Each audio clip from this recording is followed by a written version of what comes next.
says welders work hard.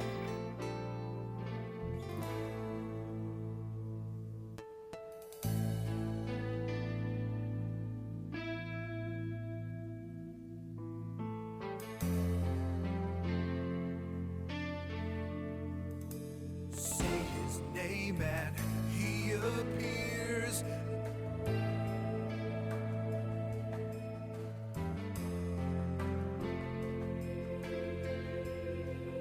We just constantly, we gotta talk about Kuno. Is what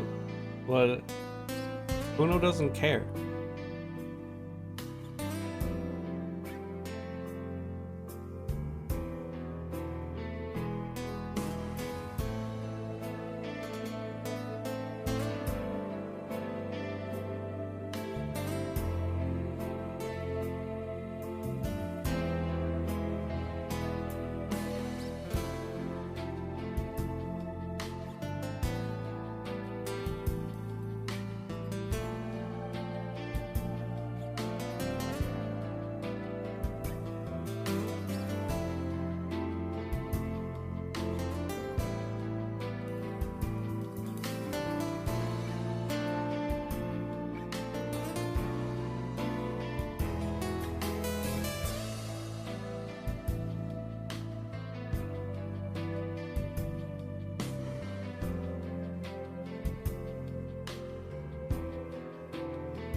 How is Mouse out here beating her hype train? I thought that one was rigged. What are you talking about? Beating hype train? How are you out here beating hype train? Dang. All those pirate software people are like, I hate pirate software now. I'm gonna go support Iron Mouse.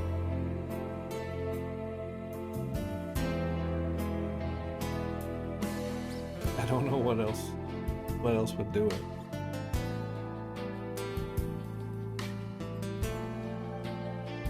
Yeah, I believe it. I definitely believe it. The thing that makes sense. And listening to the Guns music just always makes me be like, I want another Guns game. Y'all kids have your Fortnites. I had Guns. It was magical. Just take Fortnite, right? Just take the Fortnite engine or whatever and give me infinite, matrix rolls and dashes and wall runs, okay? That's where then we'll be getting somewhere, right? Then I'll be like, okay. I definitely feel like sometimes when I watch Fortnite, I'm like, man, those like people who build the crazy structures and stuff, that would have been me, like, 20 years ago.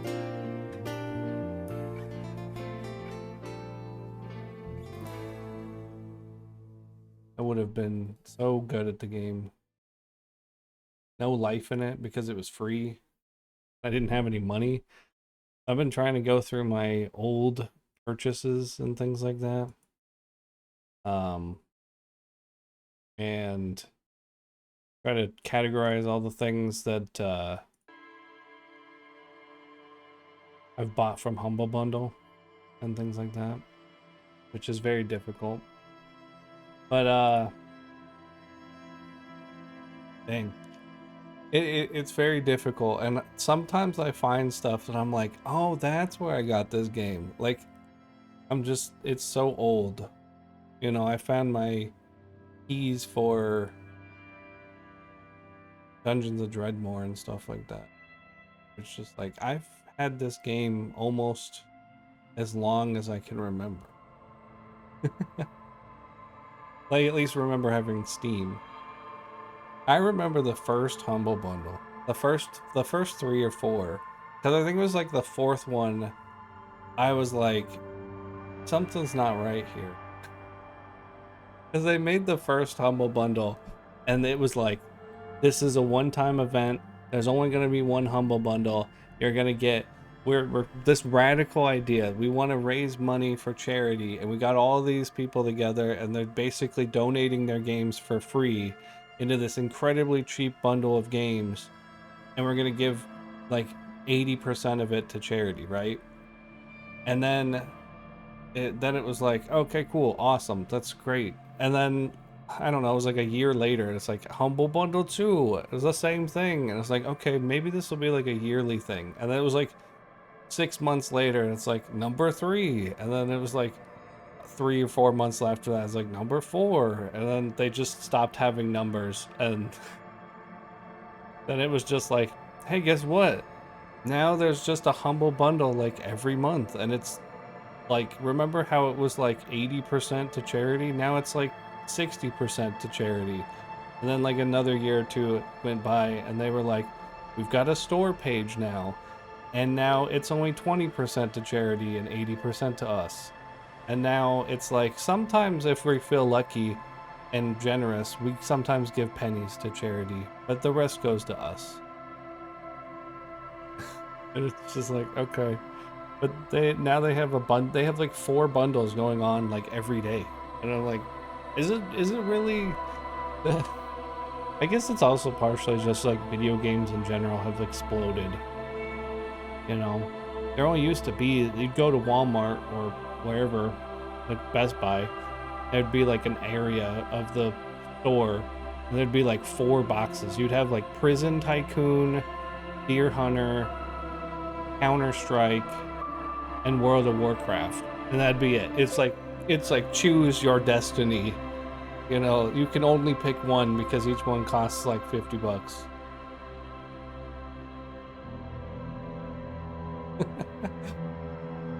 It's just weird. Just a weird thing to think about. And now it's like, you know, and then they were like, oh man, here's a bundle and you can have all of these games together. It's awesome. And then now it's just like, yeah, you can have a bundle about anything. It's so crazy. The idea of like having games that like I haven't even opened or played was like unknown to me. I remember on my Steam profile,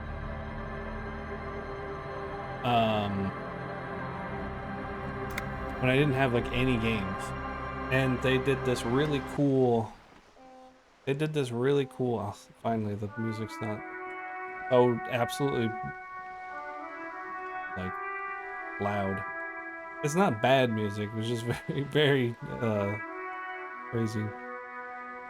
But yeah, my Steam library, I had no games, and then they were like, THQ super bundle sale thing for $50. You can have 50 THQ games, and I was like, absolutely 100% sold. And honestly, some of my favorite games are in there. Stalker was in that bundle. I got Stalker for $1, because if there were 50 games, then they'd each for $1. And it was, you know, that was a magical bundle. That was a magical deal. Like there were like old video game deals were crazy. They were just like, what if we just like gave away games? Like, what if hey kid, you just want 100 games? You think you could throw together like $20? Like, here's 100. Here's 100 games. Now they give away games for free. They're just like, oh yeah, you just have these games. My Own Sage was just showing me the other day that it was like, here's free games. And I'm like, oh yeah, I'll just redeem free games. Heck yeah. Just really easy. Just they're just giving them away. But I don't know. I don't know why I'm really onto that. Yeah, that was with Brutal Legend. I did get that. I redeemed it. I might already own it, but you know, it's worth redeeming 12 times if you don't, you know, it's like it's free. I'm gonna pick it. Maybe one day I'll actually, maybe once I own like 12 copies of it, I'll actually play it. You know?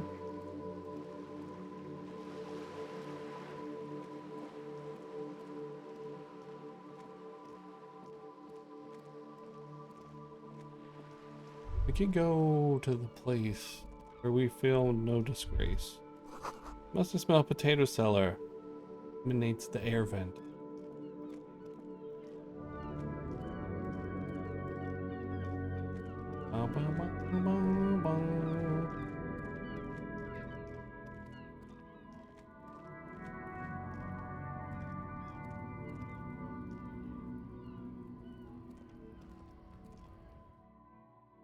Hmm.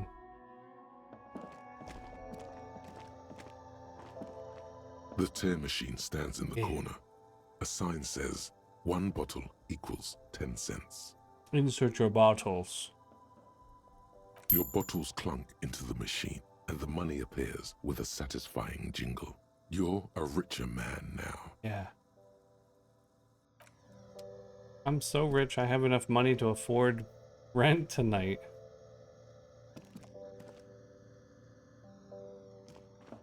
You see several packaged raincoats fill a low shelf beneath a display of croissants.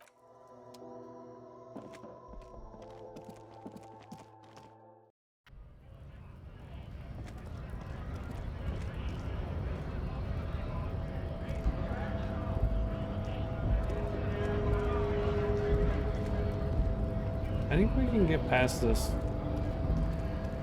with some technique here, you know?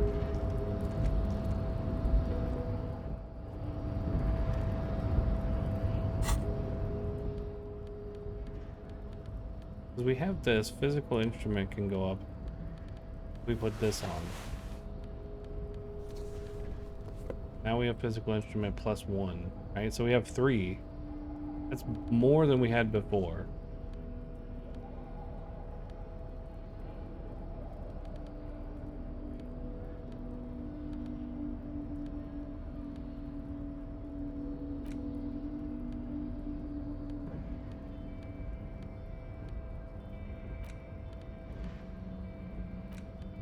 Too bad I can't use a tool.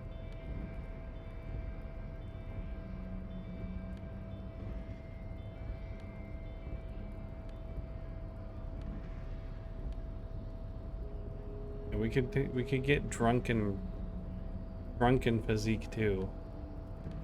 Although I don't have.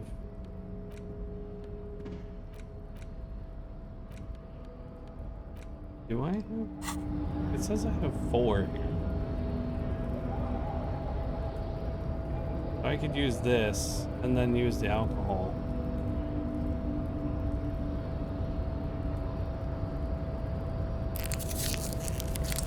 I heal my morale.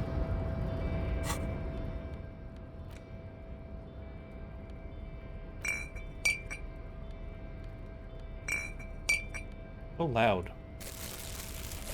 Game likes to have really loud sound effects.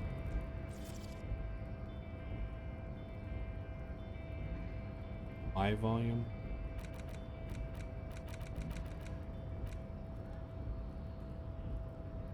Lexic font. Unavailable in Chinese. You can't have dyslexia and be Chinese. Against the party beliefs. Okay, shut up. Shut up, game.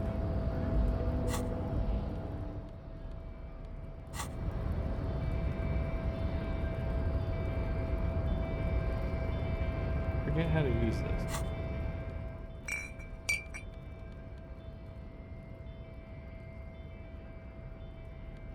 don't remember how to. You hold the item and then you're supposed to be able to use it. I thought, but I can't remember how right now.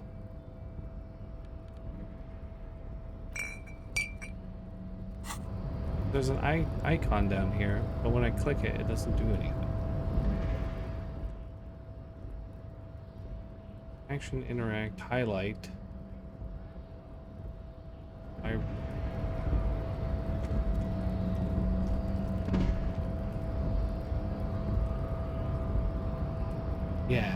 Yeah, game.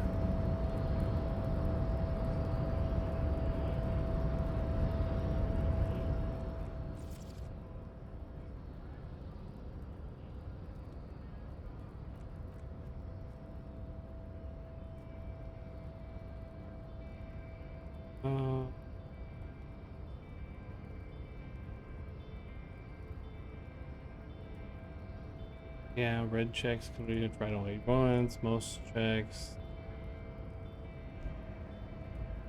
Substances can be administered during dialogue. Tools are context sensitive. Equip them before use.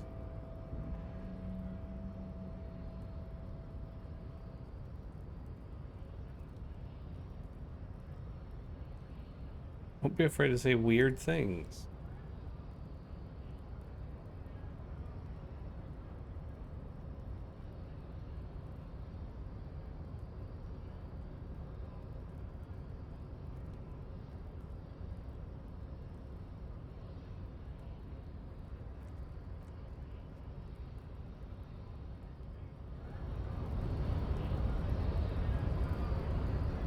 Basic continue character sheet, inventory journal.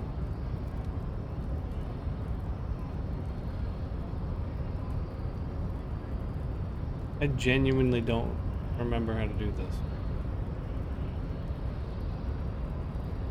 There's like a whole tutorial on how to do this. And I'm like, I don't know. I don't remember how to do this.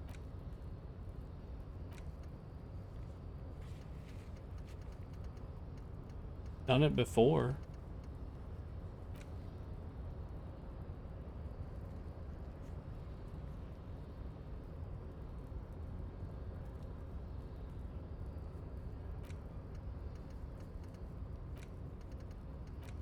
The trash container. Where are we going? Booze.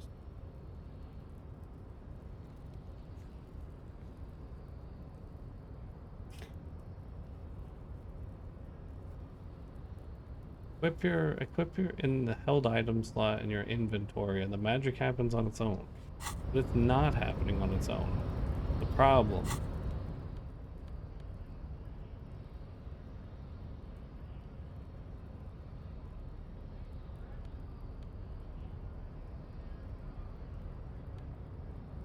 Is weird.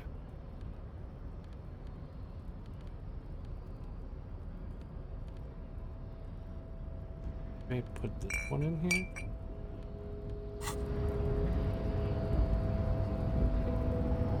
No. Maybe I have to have a wine cork to open that anyway. It knows that I have it equipped. It's like, this is the thing you have equipped. It won't let me use it.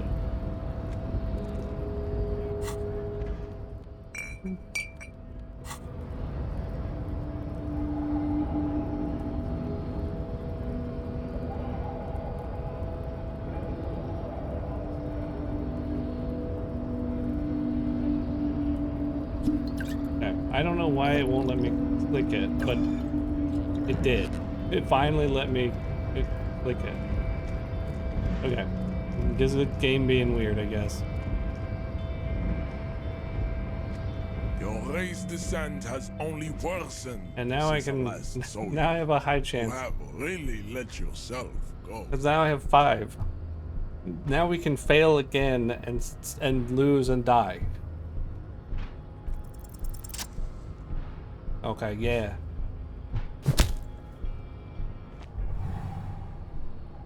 Just like that, instinct took over. Mm-hmm. A solid strike straight into his throat, into the cartilage. You could swear you felt the soft palate break. The man is reeling, gasping for air. Time stands still around you. In the distance, the sounds of the harbor are falling silent. All you hear is a small gurgling sound as a trickle of blood appears on the man's lip. What should I do? Don't wait. You've only got a millisecond. He's coming to. Time is breaking loose from the stupor. His left hand curls up into a fist. That fighting pose. Watch out.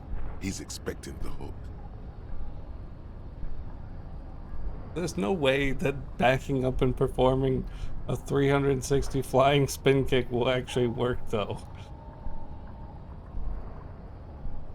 But composure's like, yeah, don't do it.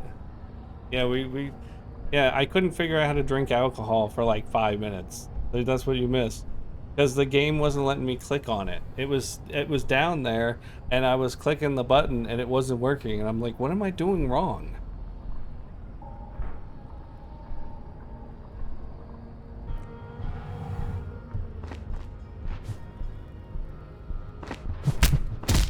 The man lands with a dull thump, like a broken down puppet of muscles and sinew. For a moment, he still tries to keep his head up, dazed eyes looking at you with unimaginable surprise. To your left is the button. The button. This is the power of drugs and shirts.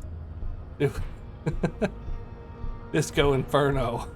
Press the button. As you slam your fist on the button, the man collapses entirely, his head rolling to the side.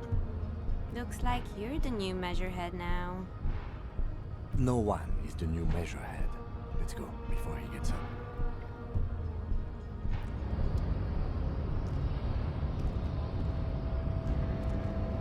The man is still knocked out. He breathes slowly and steadily. Well, at least he's not dead. We didn't kill him. Money. Money. Okay, we can take our alcohol out. Put our cool shirt back on.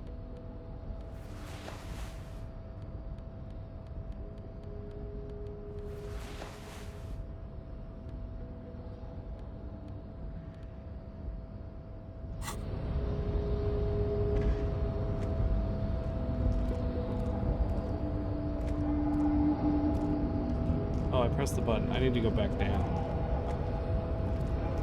I should quick save before I completely lose everything in something else. And we make progress in this game sometimes.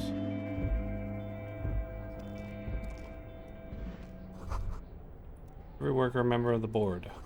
And up the bottom, demand democracy. This is a Dewey typewriter. The model name's on the back. Standard office file cabinet. Drawers seem to be locked. On second glance, someone has forgotten to properly close one of the drawers. It's unfortunate for the Union to just leave their paperwork lying around like this. Yeah, open the drawer. The drawer opens smoothly. Inside is a well-organized selection of brown folders. Browse through the folders. Hundreds of documents containing logistical data. Two kinds of transactions stand out. Materials coming into Revachol from the outside world, from Muindi, Grad, and even Ilmara. And the same materials being handed over to companies inside Revachol, Kuron, Coal City, La Delta, and Jamrock are listed among the many districts where the imports are being sold. Anything interesting? It's hard to make sense of this thicket of company names, dates, quantities, and percentages. You try to focus, but the lines are getting blurry. If I do this, my volition's low and I'm not going to get it, and that's going to hurt me. Look how blurry all the lines on these papers are. How unwieldy your own willpower is to yourself. You're like an absurdist Samaran monk, focusing through not focusing. Hermeneutics was almost within your grasp, but now only vague letters float before your eyes. Less meaningful, but aesthetically more pleasing. Did I actually focus through not focusing? You're a police officer, not a spiritual healer. You can focus the normal way by turning your attention to something and not letting go.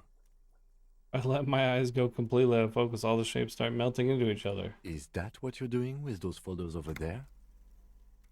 Yes. Right. This is probably not relevant to our case. After all, we're not investigating an accounting mystery. Why? It's higher now, though. You're trying hard, but the data here is unbelievably dry. Something about containers. The drawer slides shut smoothly. I don't happen to have anything that raises my volition, do I? No. Drugs don't do it either. Raises in.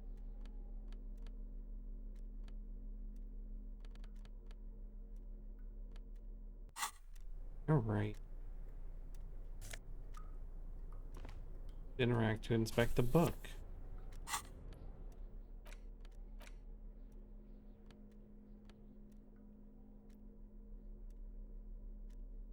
One of those weird things where the game's like, hey, you can read books to pass time. And I'm like, why would I ever want to do that? I could just go actually play the game. Like, is there a specific reason I would want to?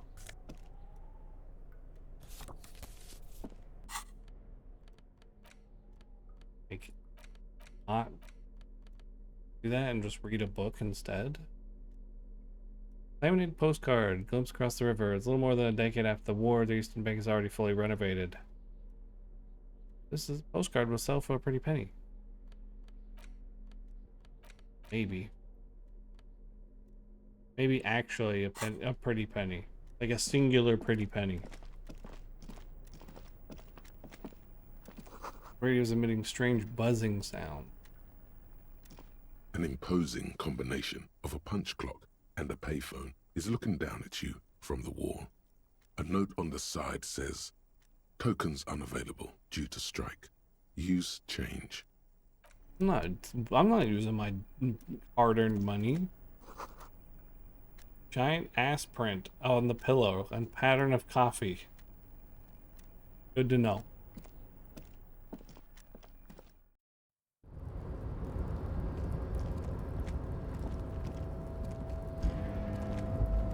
Alright, this is where we're at. Collecting rainwater. Illegal in America.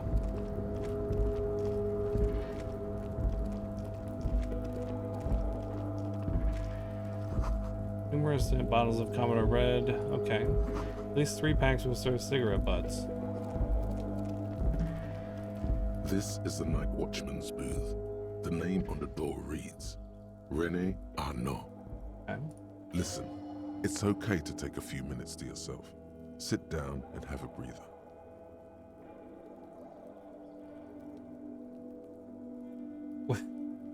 What? I failed this. This is where they work, so I'm gonna say, let's look around. If you must. But please hurry. We are pretty easy to spot up here. Nothing incriminating catches your eye. The cabinets are clean and their sparse contents meticulously organized. There's a framed photograph on the table. Take the picture. It's a black and white photo of a young couple out in a street fair. The man, René, is dressed in a Royal Carabinier uniform. The girl is young and very pretty. Why did you take that picture of René? I'm a cop. It's instinctual to collect evidence. Fine. But let's move. I don't want to be seen snooping around here. Yeah, I agree.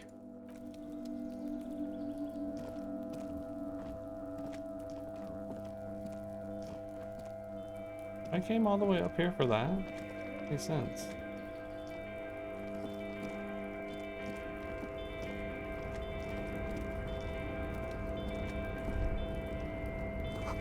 All around you, great machines. Yep. There is a lot of machines. White pines trees are printed on the sides. Looks like a forest under snow.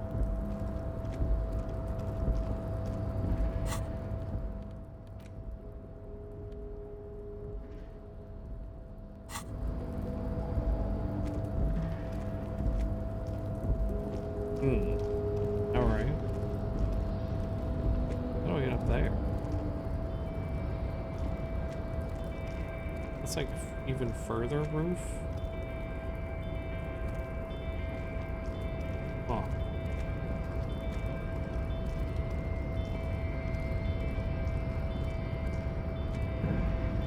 A rusting control panel with several knobs.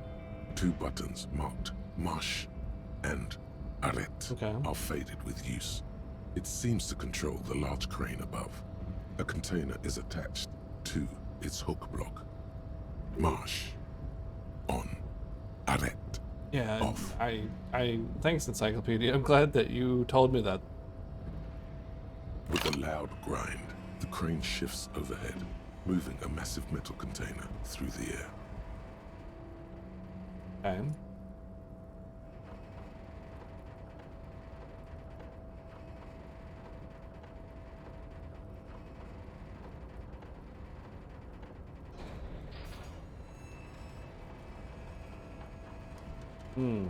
I'm sure doing something.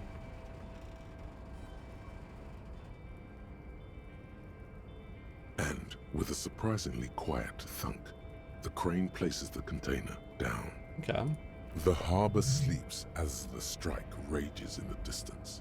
The crane can rest again, now that its purpose has been fulfilled. Its purpose, what do you mean? Moving this container, of course. For this purpose it was built. For this purpose it has acted.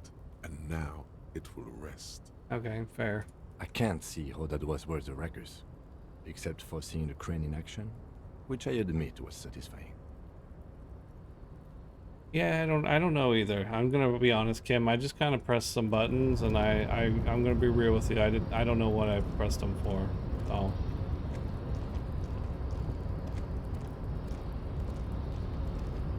I'm hoping maybe we can get into this container.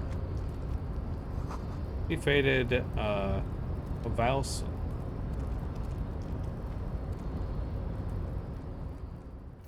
Save our game.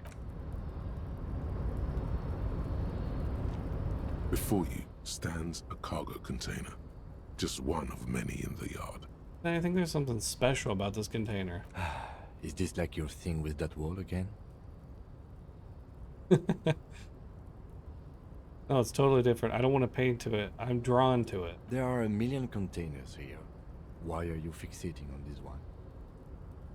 It was hanging from the crane. You just picked one out because you wanted to interact with a cargo container. We're not here to interact with containers. We are here to interview the union boss. Open the door. You attempt to turn the handle, to no avail. The doors seem to be mechanically locked. Knock on the door. No reply. The knock produces a hollow ring of metal. Doesn't sound like there's anything inside the container. Rhetoric impossible. Persuade the door to open. I'm sorry. I want to see a run where you can do this. Come on. And like persuade the door to open. You just tell it to be opened and it opened. I even have good rhetoric too.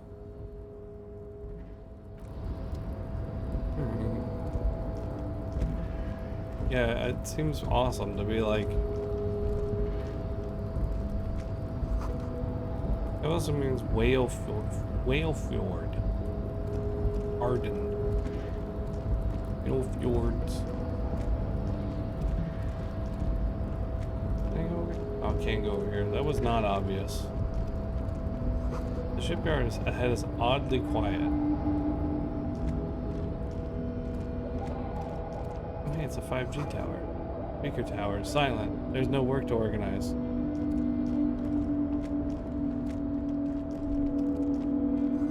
The musk of oil and rust comes from the chasm Smells like blood. We have a lot of stuff that we can't open. Very frustrating.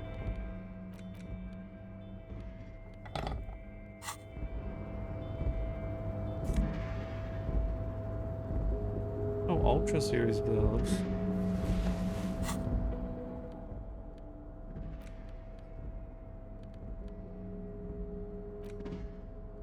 Those are nice gloves. Hmm.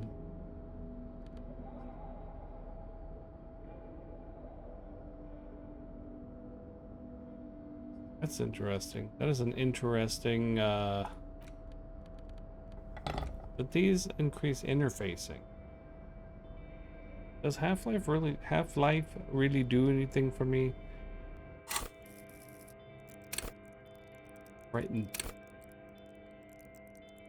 Ultra attuned to the world, perpetual fear.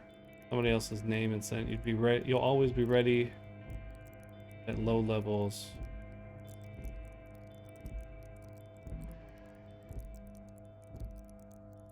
Those who respect violence will not respect you. Thankfully, it's okay. It's 3. Absolute.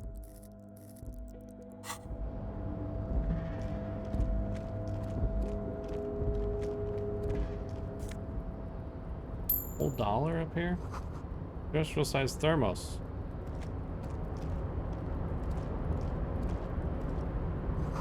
Banner sags under the weight of rain and snow.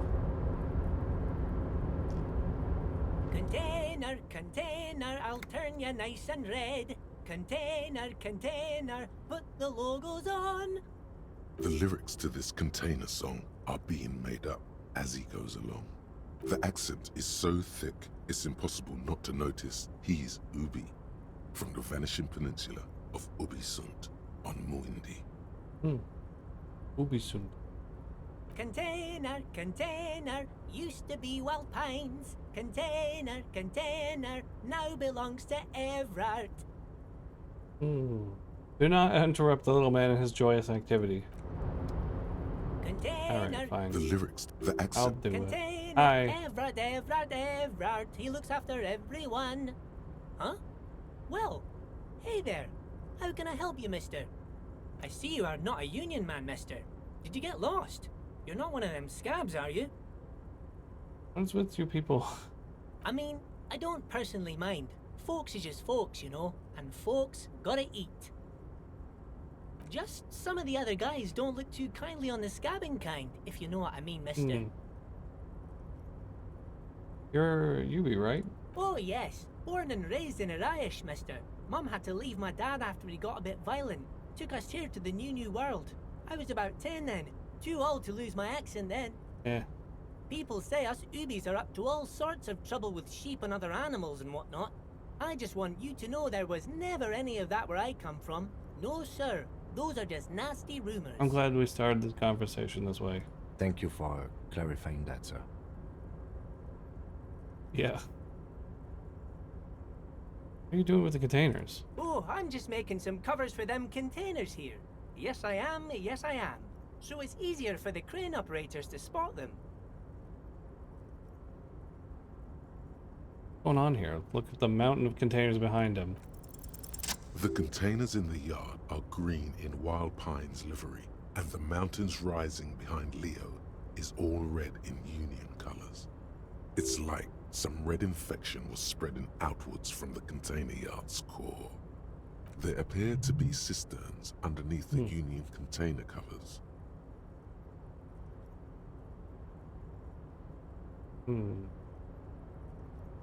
This looks like a massive redecorating operation. Yes, they are hiding it from the inside.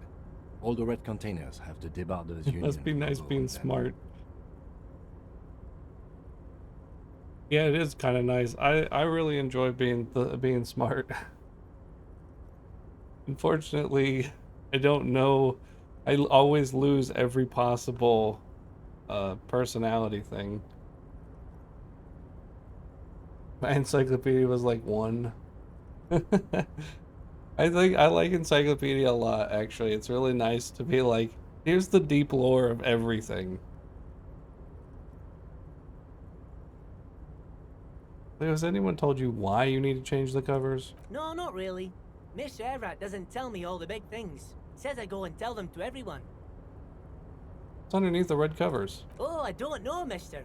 They say it's some chemicals. Most of them have labels on them, I think. Thanks, Leo.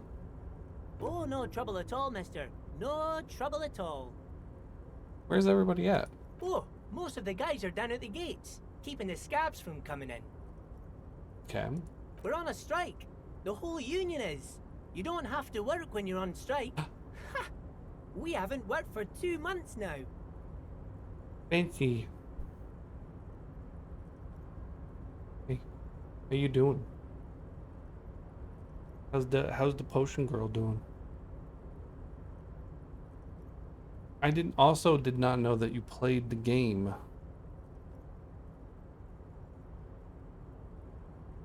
So no one is working? Not everyone is down there, of course. Mr. Everard is in his office, where he always is. And Jean-Luc is guarding the gate. Played very little. But Titus and his boys got into some drunken trouble and Everard sent them on a nice vacation. For a week or so. He stops but seems eager to tell you more. Some people ask for more choices and things like this, and others find it to be too much.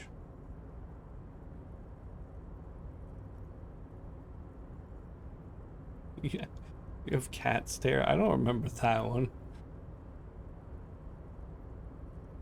What trouble did Titus and friends get into? Oh, I'm not really supposed to talk about that. That's union business. Him and his boys stirred up something in town. Probably drank too much and got into a fight or something. I heard Good Mr. drink. Everett telling them to take some time off. Really? Did they kill someone? No, I don't think they killed anyone. Let's better talk about something else. Titus and his boys do good work. I don't want to get them in trouble over a little drinking. He probably doesn't know anything anyway. Who in their right mind would tell him? Yeah, very. Do you work here? Yes, yes. Everybody needs a job, and this is mine. I'm Leonard, by the way. Leonard Bellick. But Bellick. everyone calls me Leo. You know who the last Bellick I knew was? His name was Nico. He's from Grand Theft Auto 4. I'm like Mr. Everett's right-hand man when Mr. Edgar He is out also of town. works at the And docks. Mr. Edgar's right-hand man when Mr. Everett is away.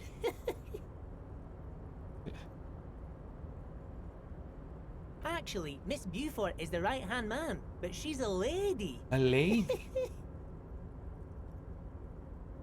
Who is this, Miss Beaufort?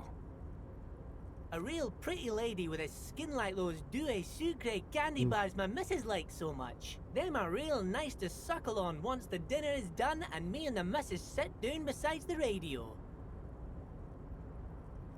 He's an old person. Old people do this. They like to say things in a way that has so much gross on them. Why did you phrase everything that way? But I can't listen to the radio all the time. There's so much to do around here and I'm always busy keeping things running here. Yes I am, yes I am. I think you're doing a great job. Yes, this place really seems to run like clockwork. Keep it up, Leo. Well, thanks a lot. Coming from you, it means a lot, really. You didn't think it was possible. The smile becomes even wider. Sometimes I feel some of the guys don't really get how much I bust my ass for them here. But you guys are alright. What's in the container? Why did the container spin it for the crane? Oh, that one. That should be empty as far as I know. Lots of containers here have nothing in them. They're just waiting to be loaded up. Looking for the leader of the dock worker union. Oh, you want Mr. Everett then? He's an awfully nice fellow, he is. Him and his brother are both nice fellows. They've lived their entire lives in this here neighborhood. Guys like Mr. Everett and Mr. Edgar, his brother, are real good guys. Made Martinez what it is today. Mr. Everett and Mr. Edgar and I went to the same school we did when we were boys. Easy now, Leo. I just want to know where I can find him. Oh, Mr. Everett is where he always is. In his office, of course. Yes, yeah. I'm like, actually, Who is this? a Yeah, I real, want to but talk I about can't listen to who's the Miss poll, Bev is it? Buford. She is a real sharp tool.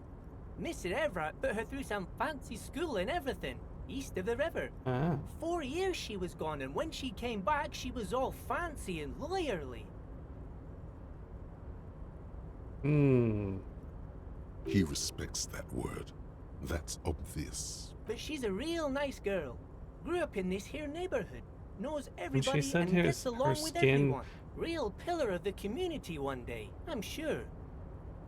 I mean, this is the gardener lady, isn't it? He said that her skin was like a candy bar and that she was pretty. Those are two things we know about this lady. If me missus and me was to have a child, I'd be real happy if she turned out like her. But she can't have kids. Dr. Lemaitre said so, and she knows about such things. Been a doctor for almost 50 years, she has. Hmm. His blue eyes. Law school? Could she be talking about the union fixer, aka the gardener?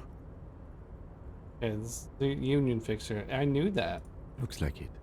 I'm not sure what a fixer is, but she is a real nice girl. Smart as a whip, too. Hey Leo, guess what? Whips aren't smart. Telling the gardener you know her name might throw her off. Perhaps something to consider later. Okay, I'm off. Bye-bye now. He's a nice guy.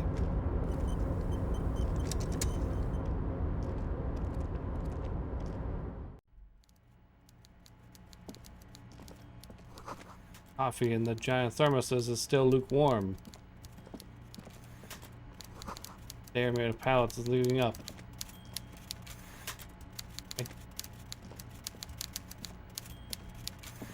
In this game, we love a guy who'll just tell you everything. Sure we do. Whether it's useful or not, yeah. I'm just gonna look at your stuff right now. Taxidermy fish that tells time. It's so loud. Can you stop? Before you is a walrus of a man seated behind a large desk. He looks up from his work, not the least bit surprised to see you. Hmm. With great effort, he straightens himself up in his chair, yet says nothing. He simply stares at you. With a mixture of expectation and impatience, well bottled. Let's get straight to business. There's been a murder. Welcome, Mr. Dubois, Mr. Kitsuragi. It's good of you two to stop by. Please, have a seat.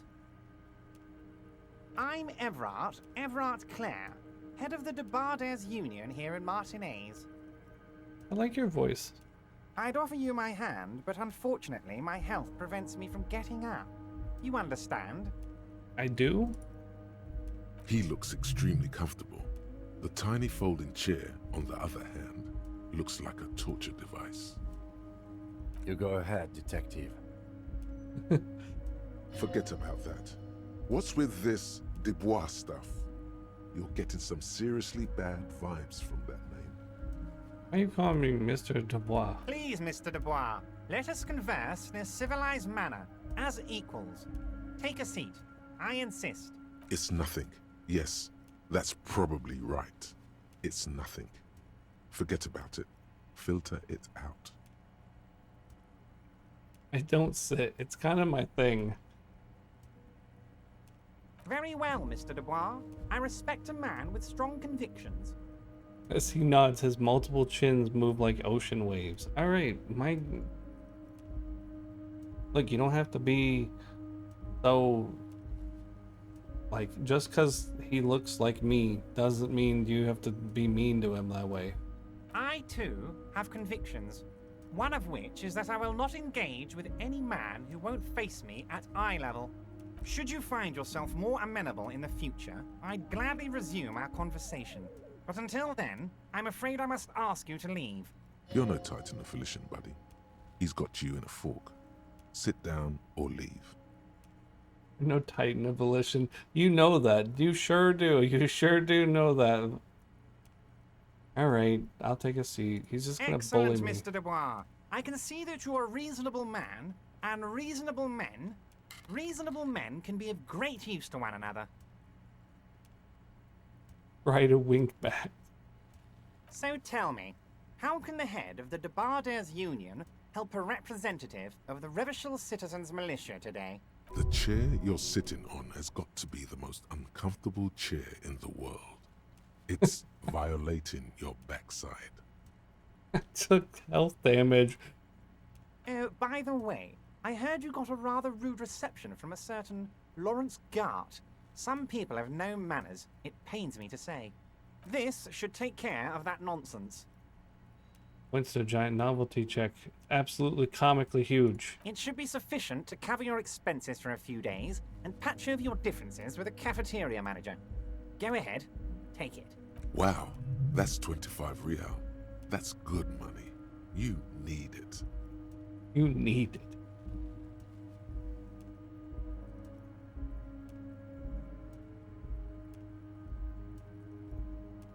Hey, you know Gart? Yes, I know Lawrence. He's a real character. No union man in him. A real piece of work, that boy is.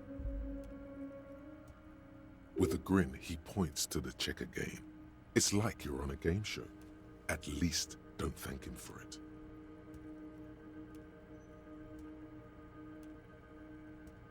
You like me some money.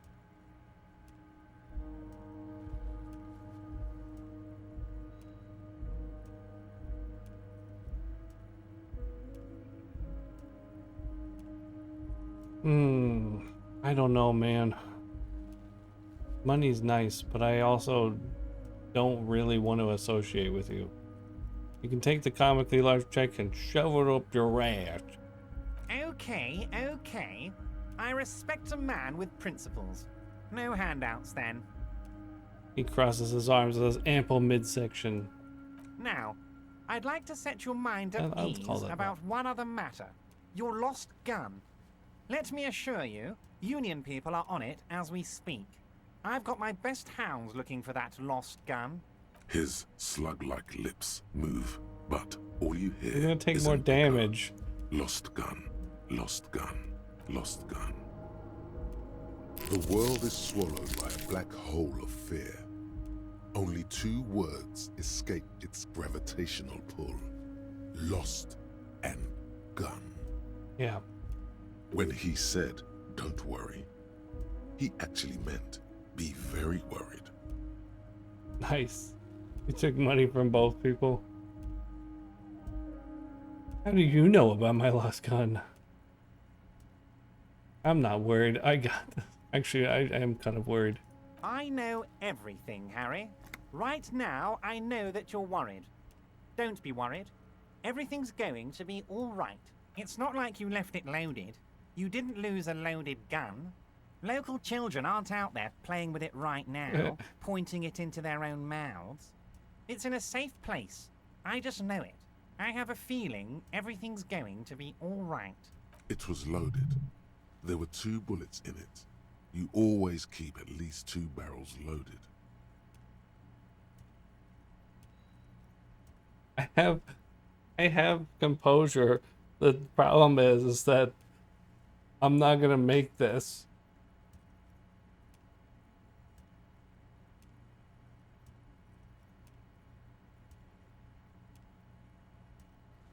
It's gonna hurt me too, isn't it?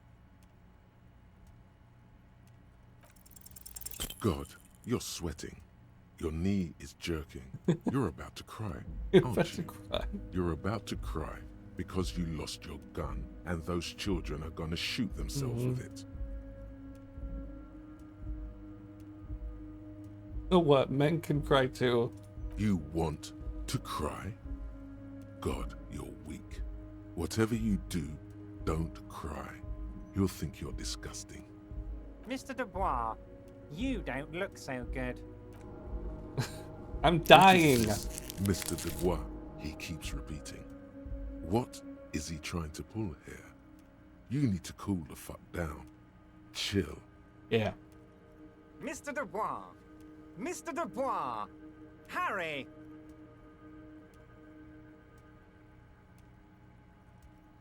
Keep sliding down the chair like a jello shot.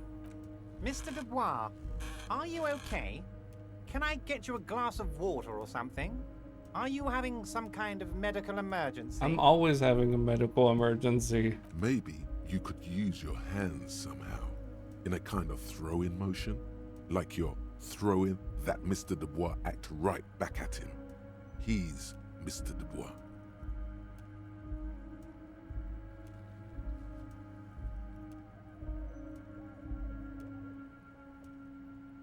I don't even know. I'm as good as it gets. Oh yeah, man, I'm great. Actually, this chair is uncomfortable. Hmm.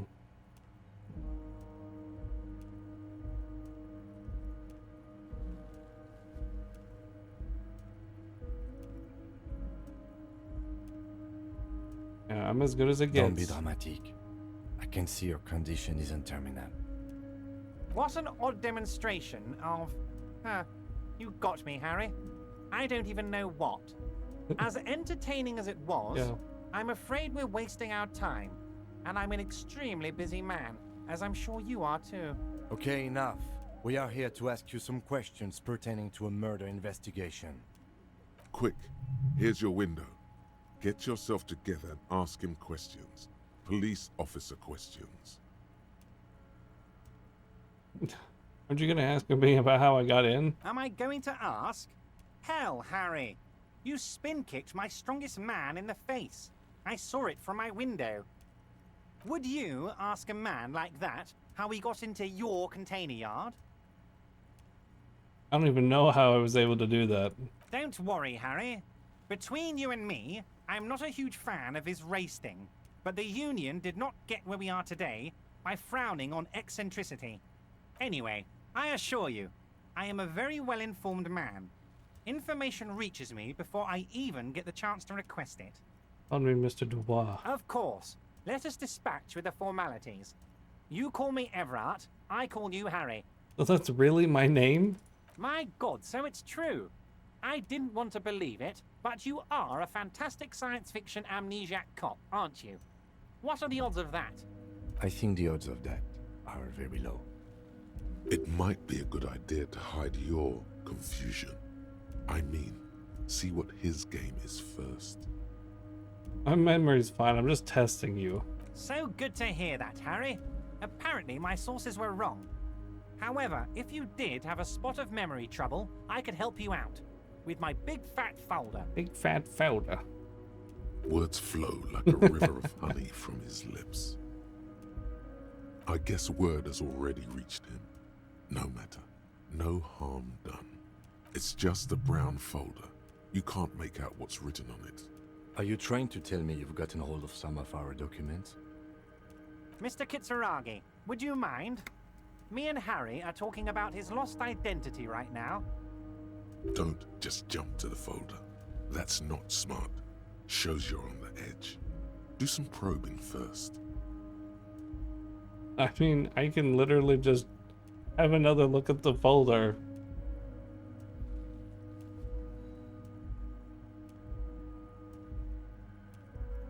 I have an 83% chance.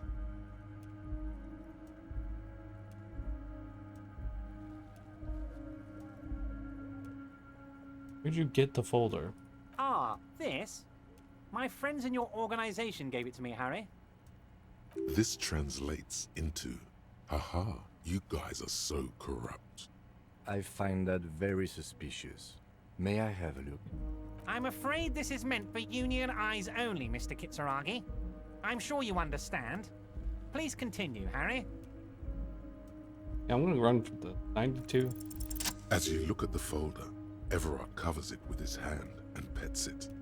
He's hiding it from you because it's not a real RCM folder.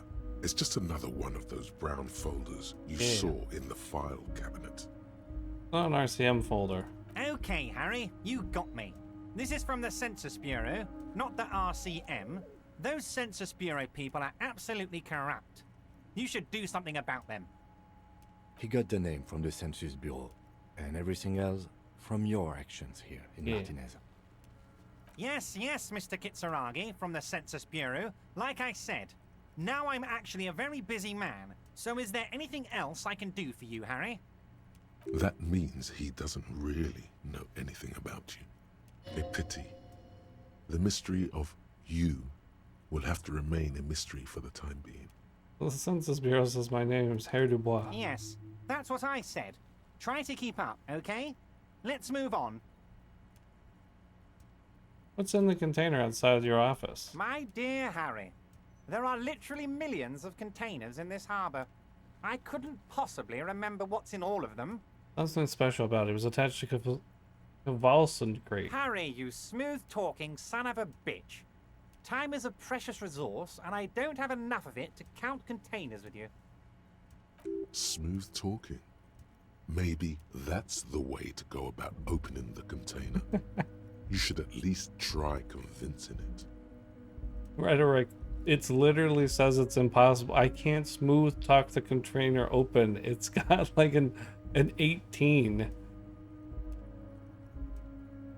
Let's talk about my lost gun. Yes, your lost gun. My best men are on it. They're turning every stone, searching every playground, asking kids, grandmas, everyone. I already kind of know where it is. Your gun will be found, Harry. Let me assure you of that. It's just a matter of time and effort. The only way to find it seems to be working with him. He might even be holding your gun hostage.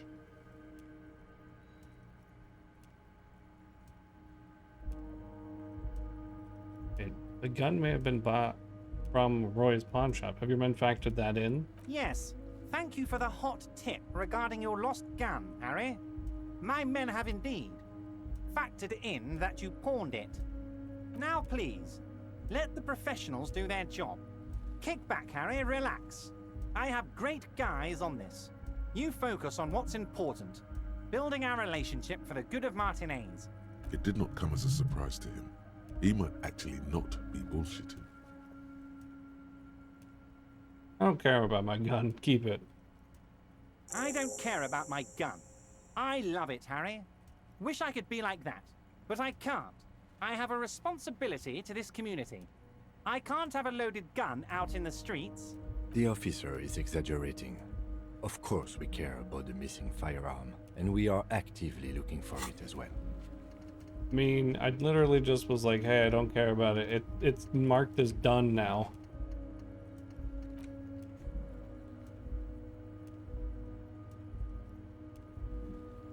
Person's not going to tell me anything about it.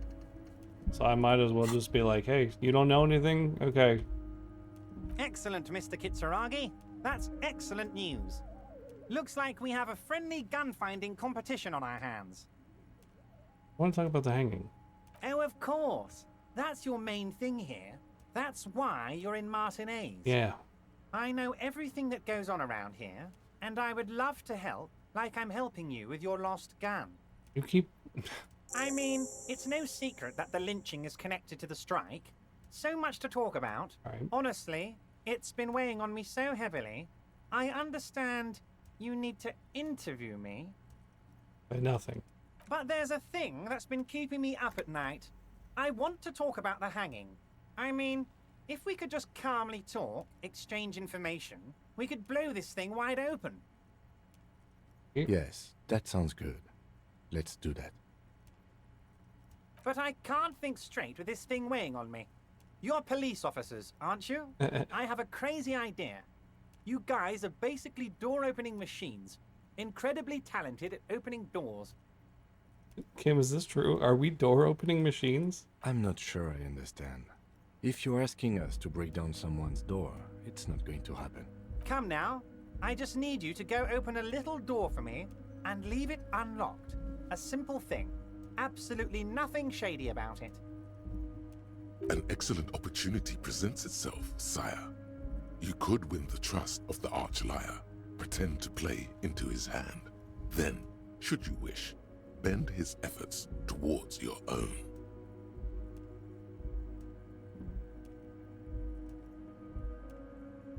Why don't you open it yourself? Harry, I'm a very busy man, and more importantly, I don't have that extraordinary physique you do. You look like you could run around all day. True, true. But also alcohol. You know, if you drank as much alcohol as I did, you would have powers. You want to send someone a message that the police are working for you. I repeat, I'm a very, very busy man, Mr. Kitsuragi, and therefore I must occasionally enlist outside help. Whose door is So it? what? Oh, no one's. It's just a weasel. A weasel lives there. Nothing for you to worry about. What do you mean by a weasel? A loud blabbering weasel. When weasels feel no one is watching, they start acting foolishly.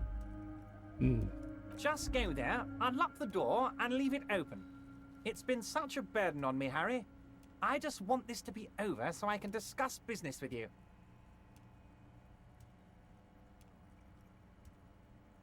I bet you don't even know anything about the hanging. Harry, my dear friend, I am what people call a local bigwig. I know everything that goes on in Martinez.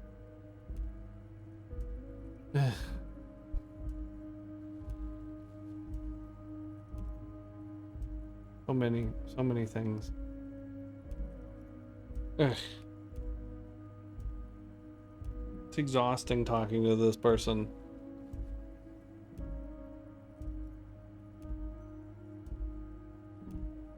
Alright, we can look into it.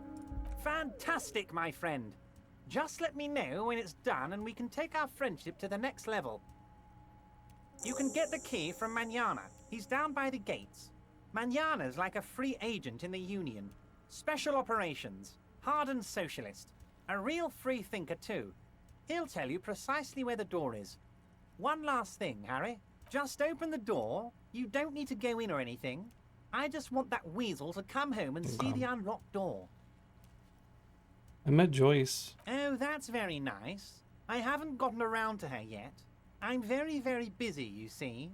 I hope you're getting along. One thing I want to make very clear, Harry, is that this is not some kind of union versus corporation situation. Everyone is just pals here. Pals? We're all trying to do what's best for Martinez.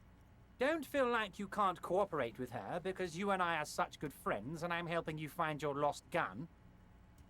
I'm not a jealous guy. Joyce said the previous union leader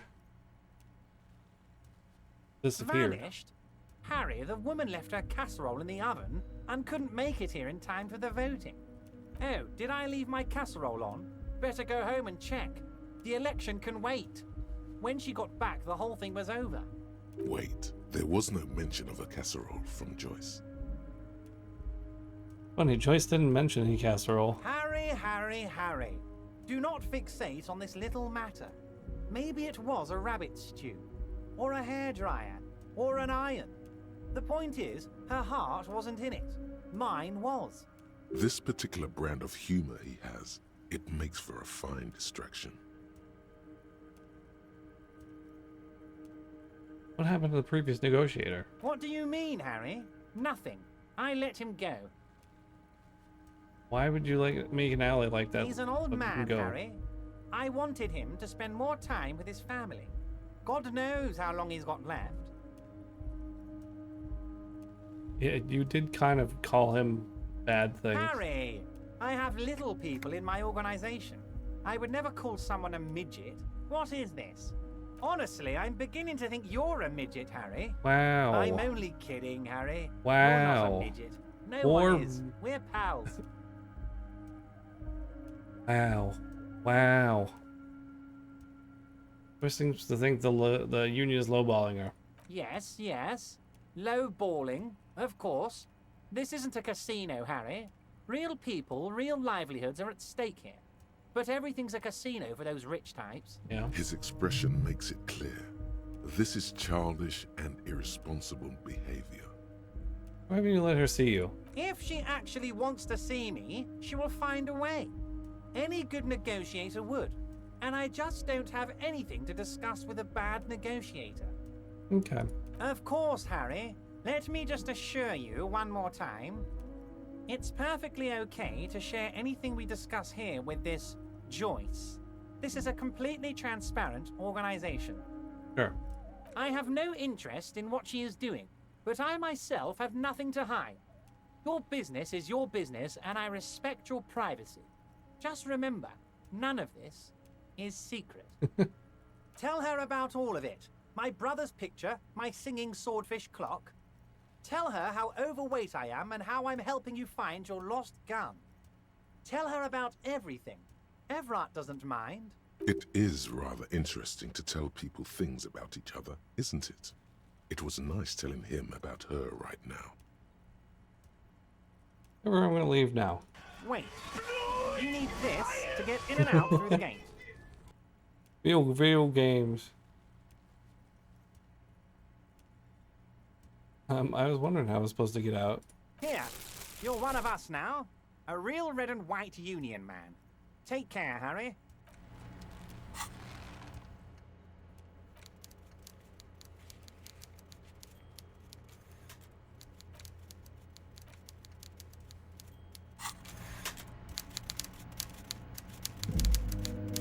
A lot of damage hurt from being here.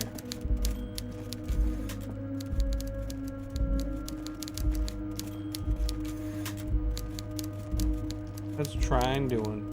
Doing good, Trine. Doing good. Having a good time. Lots of fun.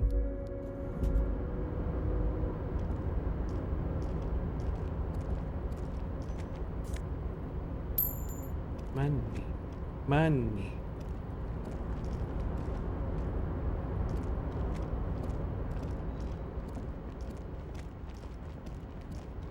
EBZA. EBZA pretty good.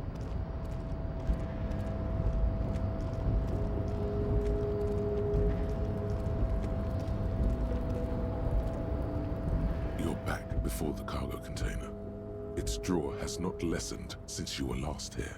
If anything, it seems to have grown slightly. If I quick save, try it. That way, if I You're die, back I can before the reload. cargo container. Why are you even trying to open a door with rhetoric? Because getting physical wasn't an option. Because what wasn't an option?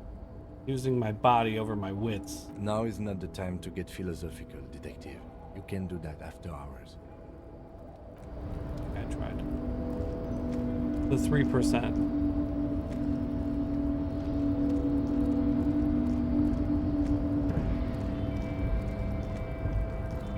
Walk all the way? Ugh. How many walking?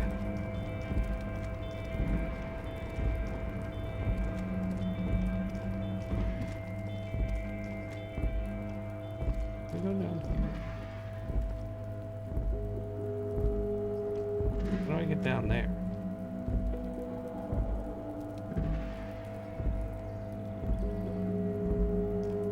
Huh. I don't even, how do, yeah, how do I do that?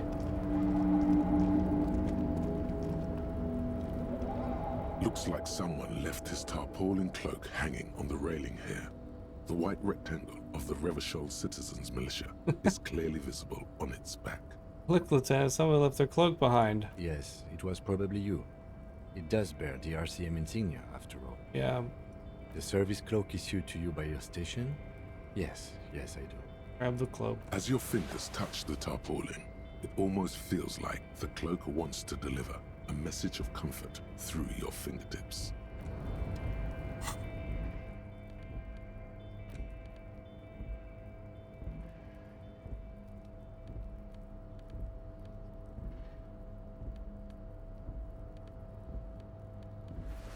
Ah, ease. Can drastically change my stats. This is just pretty much a complete straight upgrade to that one.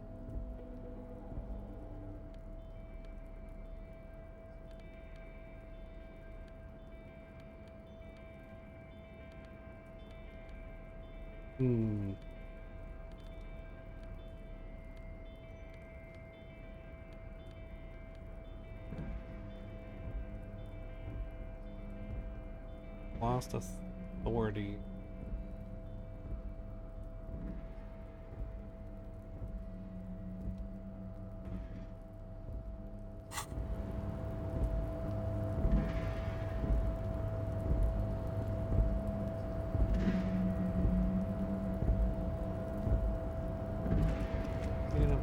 want to get up there?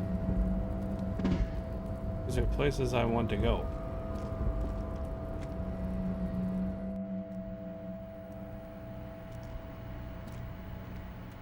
The bathroom. Bathroom I didn't notice.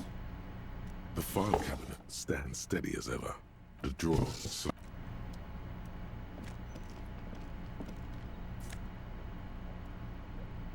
Visual calculus, but less drama.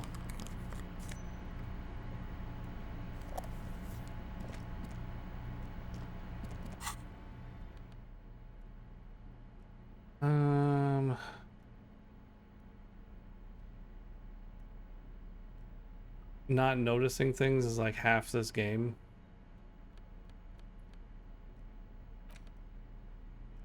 Yeah, that could be true.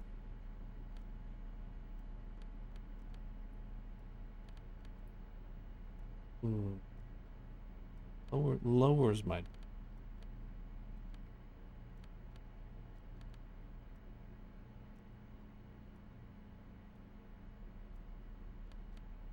Oh, you wore these glasses, these ones, just because you liked them?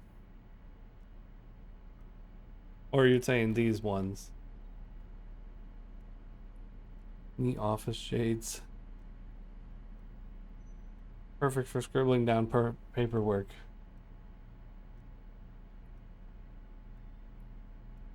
Yeah, the new ones. They're kind of nice.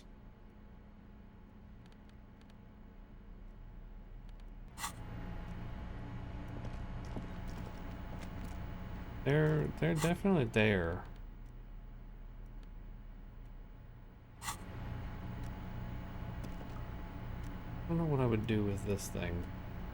I feel like a lot of it's context, you know, like you need to know the context of something. And it's very hard to just do that at random sometimes. Sometimes you can do it where it's just like, oh yeah, I have the correct stats to just make sense of this. So, how'd you like our harbor? You've been in there, he means. Talked to the boss man too, probably. Every side quest, awesome. Labor Utopia. It's but a rest area on the path leading across open plains. Right. You talk to the boss, eye to eye, like men of the plain. If you have any more questions, I'm set to talk. Any idea who killed the hangman? The mercenary, eh? Who could have killed him? That's indeed the question. Why even do such a thing?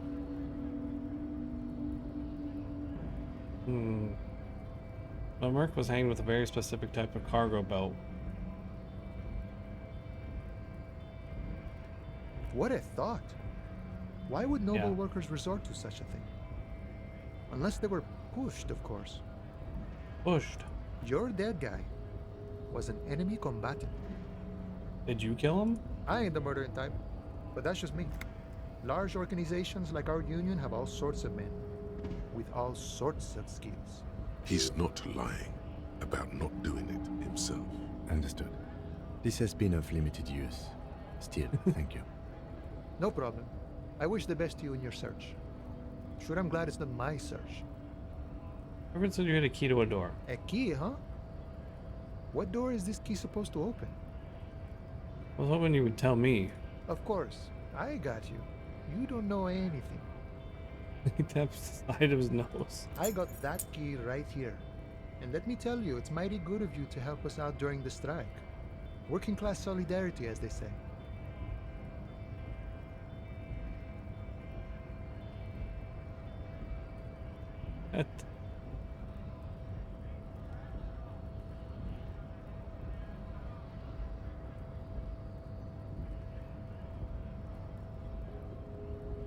Saw an opportunity. I took it. I'm a hustle grinder.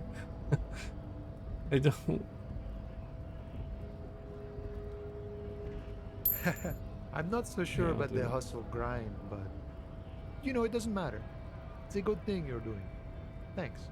What you're looking for is a basement door behind the greenhouse. That's behind the whirling in rags. That's all I know. Our organization is what you call compartmentalized. I've tried to get in there several times. Means we keep out of each other's business. Okay, but where did you get the key from? The janitor gave it to me. Nice fella. We talked about life and things that really, truly matter. None of this mess we're in.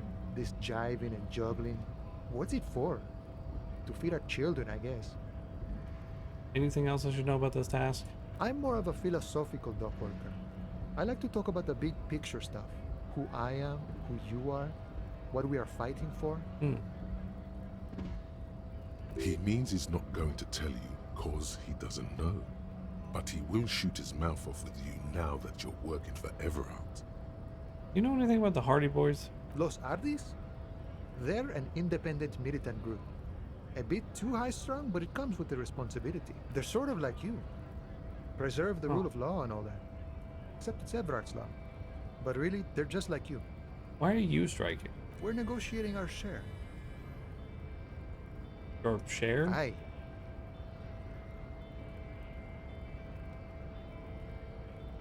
So, how large a share would you like? All of it. However, right now we want all the harbor workers to be on the company's board, so they could take part in the decision-making process. This seditious talk sounds like communism. Just so we're on the same page, communism is basically wanting to kill the rich people, or deporting them to a labor camp in southeast Grad. But don't say that out loud if you're a communist. Are you a communist? No. I don't think I'm a communist. Seeing something of value and saying I want it all to myself is a much older and simpler notion. No science to it at all. Even a weak child can think it. The only things holding someone back are I can't and I shouldn't.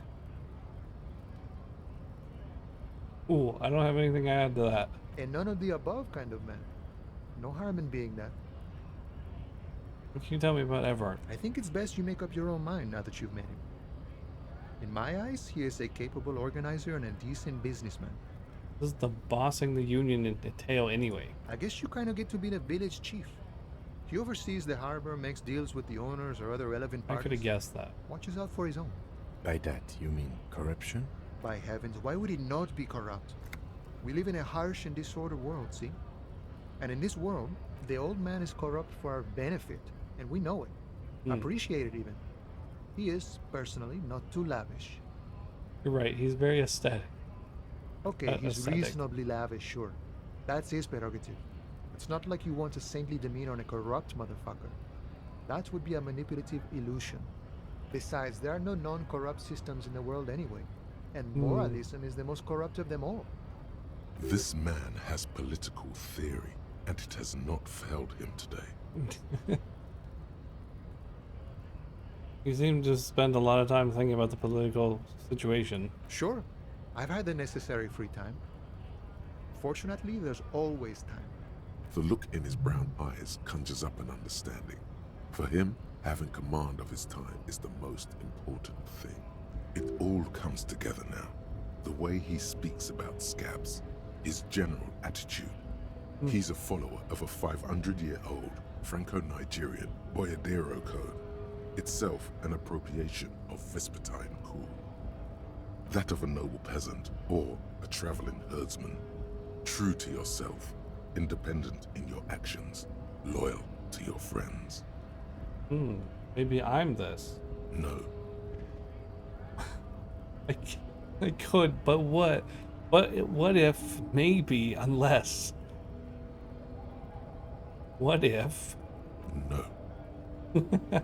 The man sits on the railing, his hands reaching far and wide, yet it feels as if he could effortlessly go even wider, if need be, an endless torrent of time.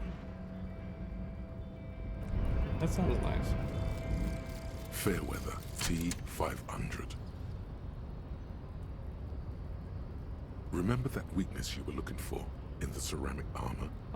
Like, maybe it can only stop small, fast projectiles, but a large, slow-moving pry bar would shatter it? Or, if I run an electrical current through it, maybe it will melt. Or, personal favorite, frequency something something radio weapon? None of that would work. You need to shoot the part of the enemy that doesn't have Fairweather T500 on it, because the armor itself is invulnerable. Good news is, so are the armor pieces on you.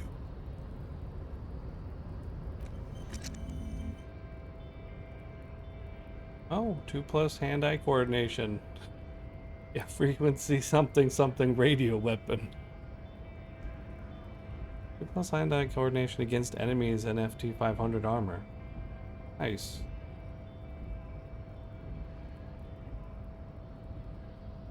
So when I actually end up fighting somebody and they wear the cool armor, I'll be better against them. That's good to know.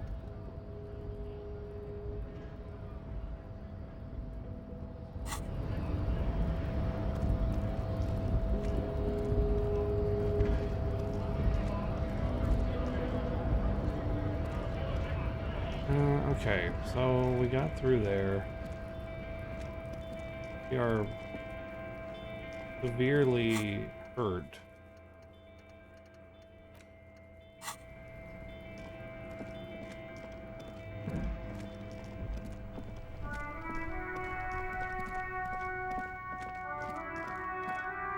I'm trying to think, there's like a shortcut over there, isn't there?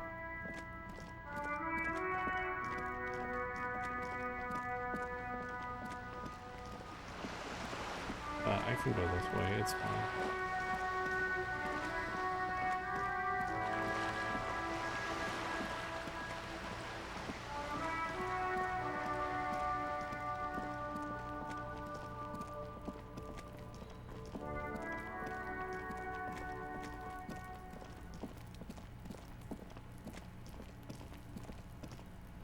I'm gonna go in there. I was gonna go in there and look at this thing again.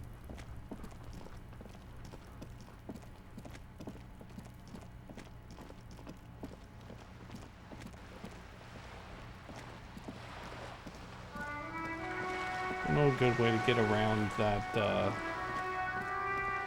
fence, though.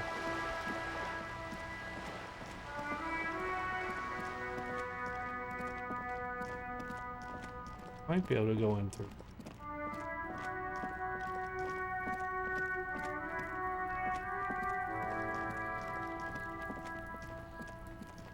This one. Sound of melting snow dripping off the rooftop. It's strange.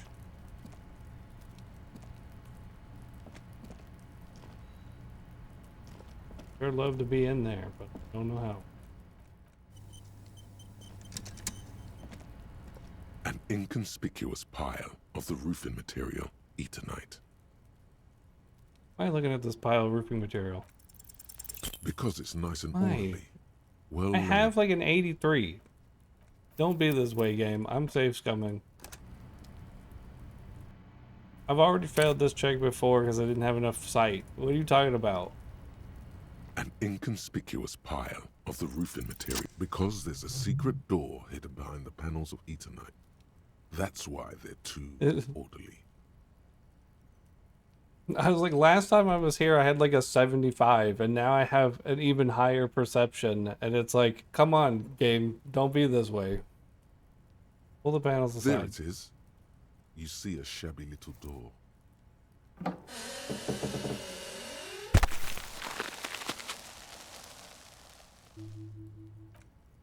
What is this then? A tool shed? Hmm. Let's investigate. I agree. XCOM mods. I know, right? I'm hitting that 99%, and it's like 99% miss, 100% miss. And you're like, it's like, what are you talking about? I think about the Pro Jared one where he's got like, he's like standing right next to the guy with the gun pointed at him. It's like 100% chance to hit, and then he still misses. It's like, yeah, I've played that game before. Never played with traces of bone yellow powder. Amphetamine. Sweet amphetamine. Maybe this Kuno kid knows where to find more. The lieutenant isn't studying the powder in the mirror. He's studying you. There's a good vague way to ask where he stands on drug use. Professionally, I mean. I've heard amphetamines make you a really good detective. Are you a really good detective? No, I'm just a regular detective, thank you very much. Someone is taking narcotics here. Perhaps the police should interfere. Perhaps not. This is below our pay grade, detective. However, see that ladder there? It's probably another way into the industrial harbor, no? A secret path the local kids use. Get out of the way.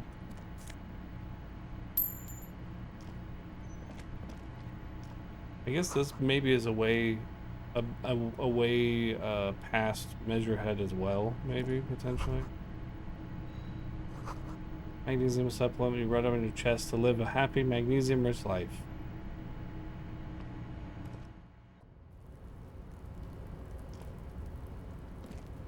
Yeah, that brought me here. Let's go.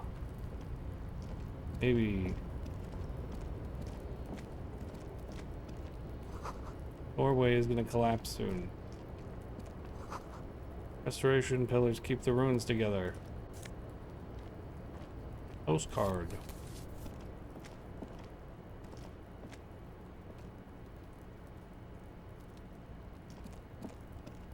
I thought this would get me somewhere further.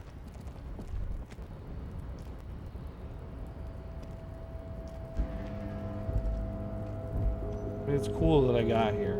I like this, but... Yes?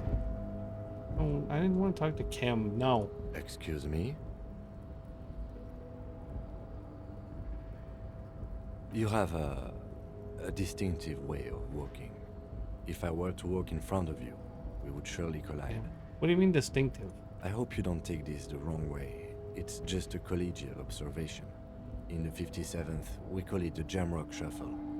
Officers from Jamrock's 41st Precinct tend to move a bit erratically. What's that? They say it's a scene-clearing technique developed by one of your lieutenants for gathering evidence. It's erratic, yet thorough. Prioritizes containers. Yes, but containers contain things. Shiny things. They're interesting. That's racist. I don't prioritize containers. I'm sure you don't. It's just a stupid interdepartmental thing. I'm making assumptions. We should move on. I do prioritize containers. I'm sorry.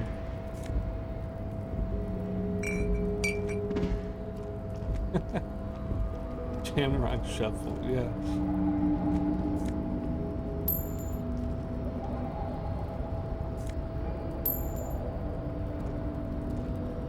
Like, prioritize containers. Okay, yeah, but containers do contain things. They're treasure chests, okay? They just look different.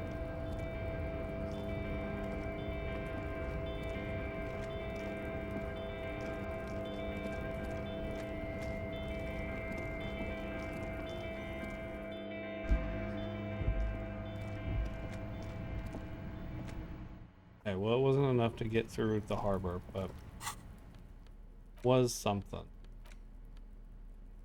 Ill-advised residential area overlooking Jamrock Quarter. I would like a better way to get. It isn't.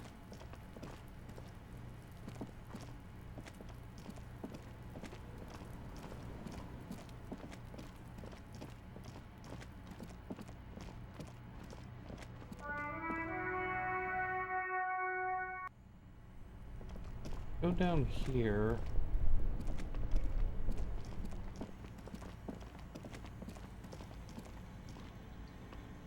I don't think that we have anything that we could do here with this or that.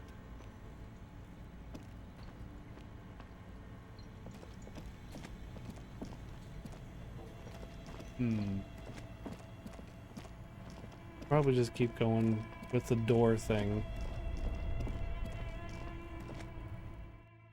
The door quest that we're on.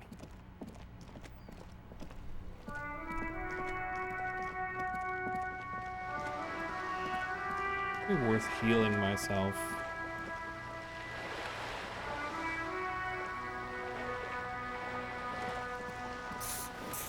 I'll do it.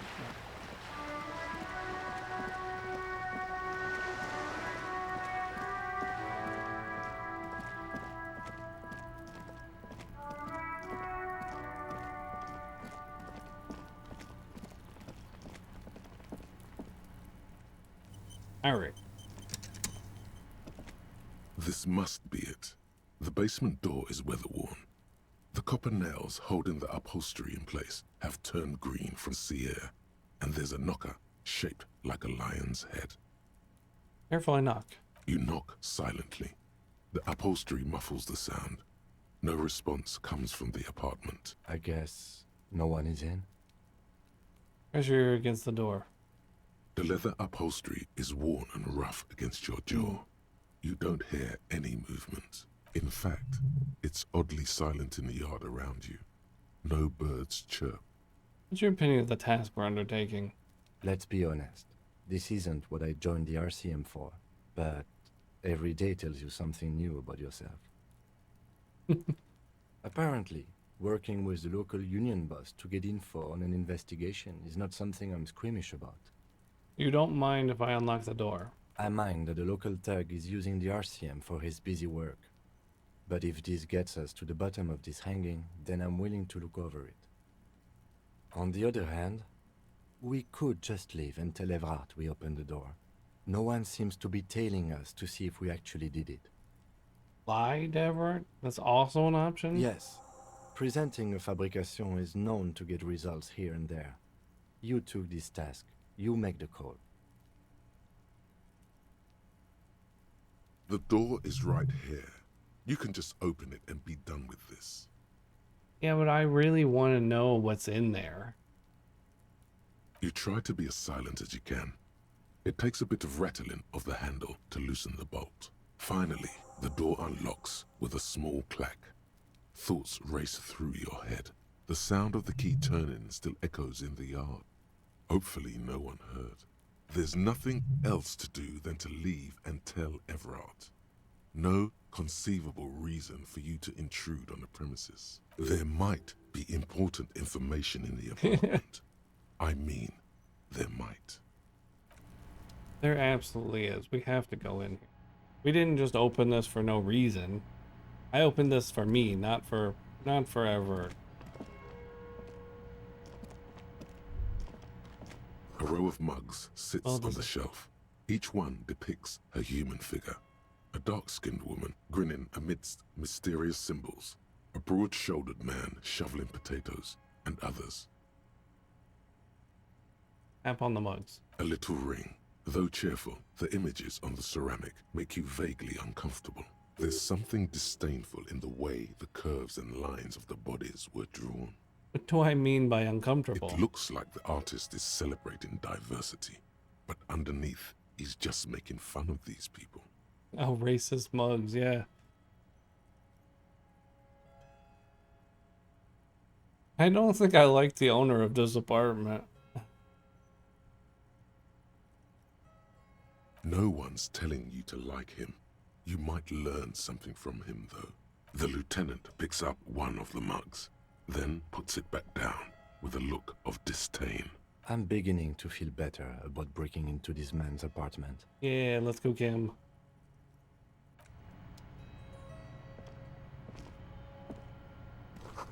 Whoever lives here admires fair-haired fantasy heroes with big muscles.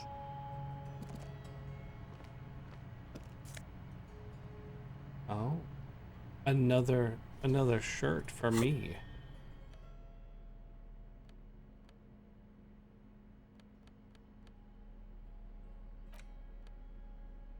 Making me smart shirt?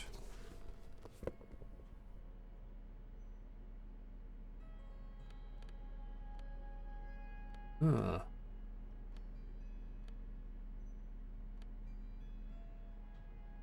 Kind of the kind that serious men wear.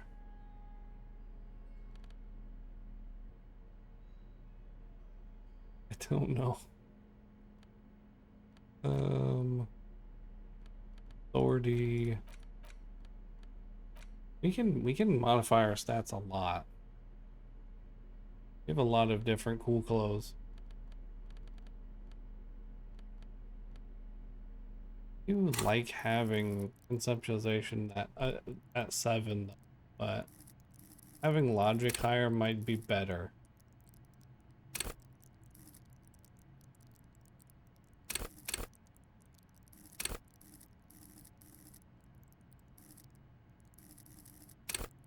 Life is down. Might be down because we aren't on alcohol anymore. I see. Oh yeah. It is down. Because we had it raised our entire physique. I gotcha.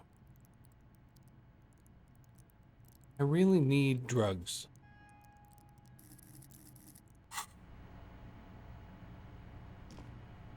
I almost feel the brunt. This is the flag of Revachol, the suzerainty. What's with the sun? This isn't just one sun, but there are little suns dancing around the big sun.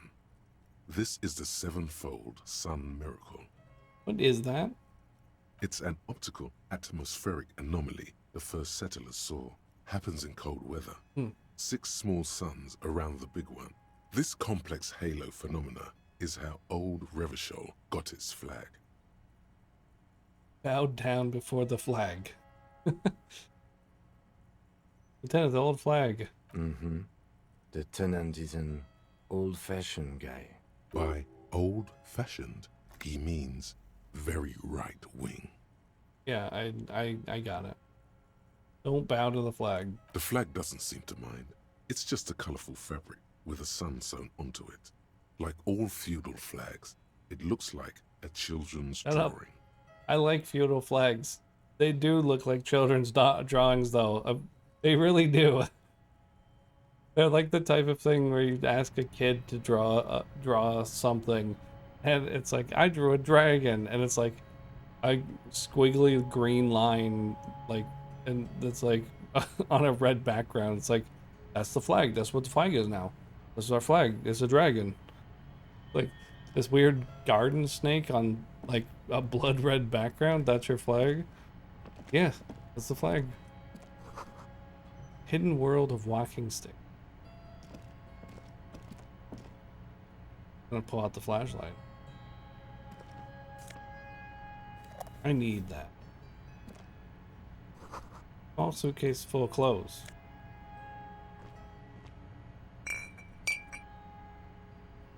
What? I have questions about this bedroom machinery. There's some interesting bars here.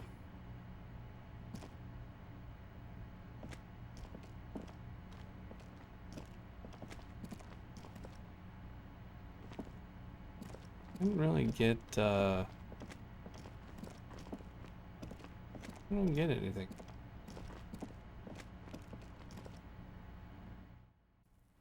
I got a cool shirt, I guess.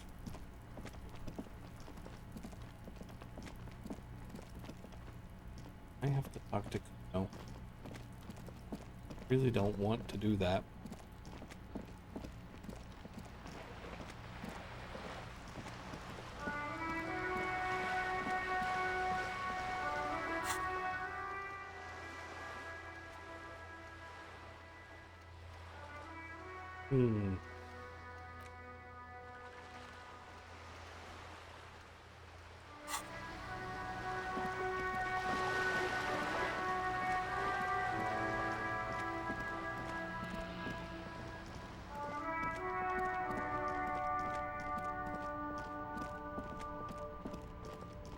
Can we go pay Gart early?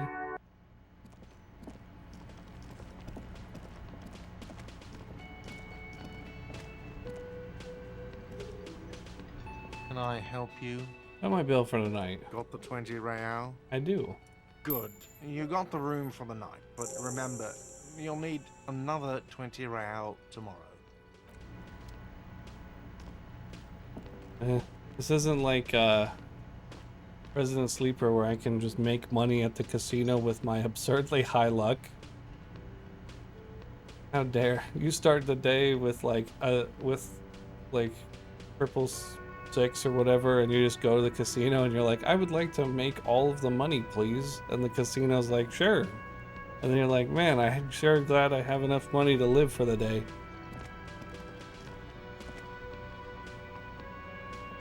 That game was neat. Oh, hello, dear. I didn't notice you at first. Waterlock on this canal's broken, so your husband's probably just stuck on the other side of the coast. Oh my. What happened to the waterlock? Word around the canal, some weird new cryptid destroyed. Oh, now you're just having fun at an Luna. old woman's expense. In any case, thank you for looking into this. It takes a weight off my shoulders. Thank you both. You're welcome, ma'am.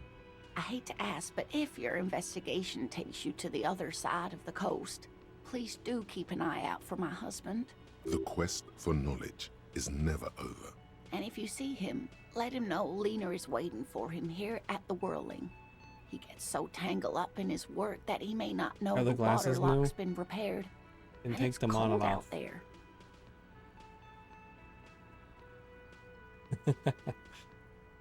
Yeah, so they're not new, but they're a nice toggle. I have other toggles, but I don't use them much. Mostly because this one doesn't help that much because I don't eat lollipops that often anymore. But I do like it.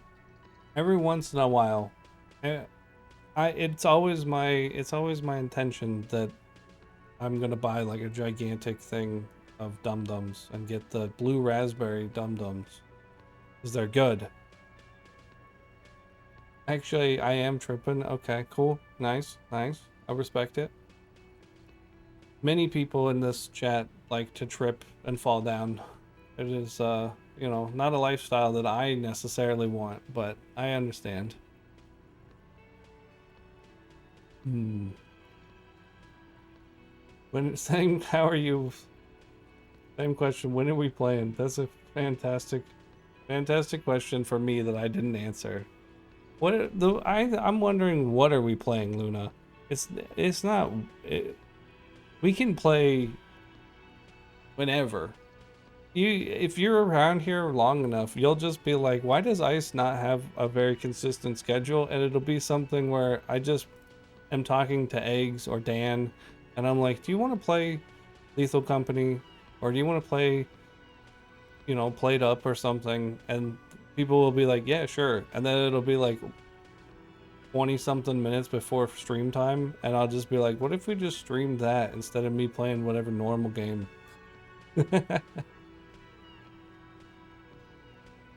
Oh, I don't know. We can do stuff whenever. Saturdays are usually pretty good for me for doing community things though. I kind of want to play, I've been kind of wanting to play, we had a really good time playing Ultimate Chicken Horse, and I kind of want to play that again. Jen won that one time. Like, Jen's skills at Ultimate Chicken Horse were very crazy. Where all of us failed, Jen succeeded. It was very fun. There's a very nice clip. Yeah, I got a mod that lets you play with more people. I think you have to install it, but we got other people to do it, so it was easy. It wasn't perfect. There was some desynced with like other players, but like all the projectiles and everything worked fine.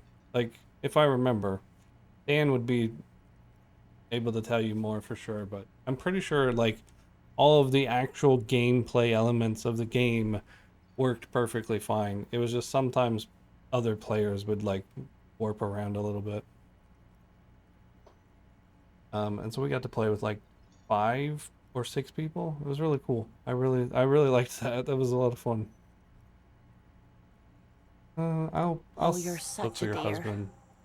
Thank you, sweetie. Less worried about husband. Has green ape pen. There's really no point Yeah. in manipulating anyone. She'd be only too pleased to tell you about her work. Go on and ask. Suggestion 1. I had to get a perfect roll, didn't I? Hey, Lena, I'd love to hear about the cryptids you've studied. Could you tell me about them? Oh, I'd be delighted. Truth be told, I could really use the company too. One cryptid, not a couple. One. This won't turn into some kind of cryptid extravaganza. Okay, one. He nods and assumes a waiting posture. Cryptids, cryptids. Let's hear about all the interesting cryptids. Lena Luna. Are you an old wheelchair-bound lady? That would make sense. I could see. Ooh, tough choice there.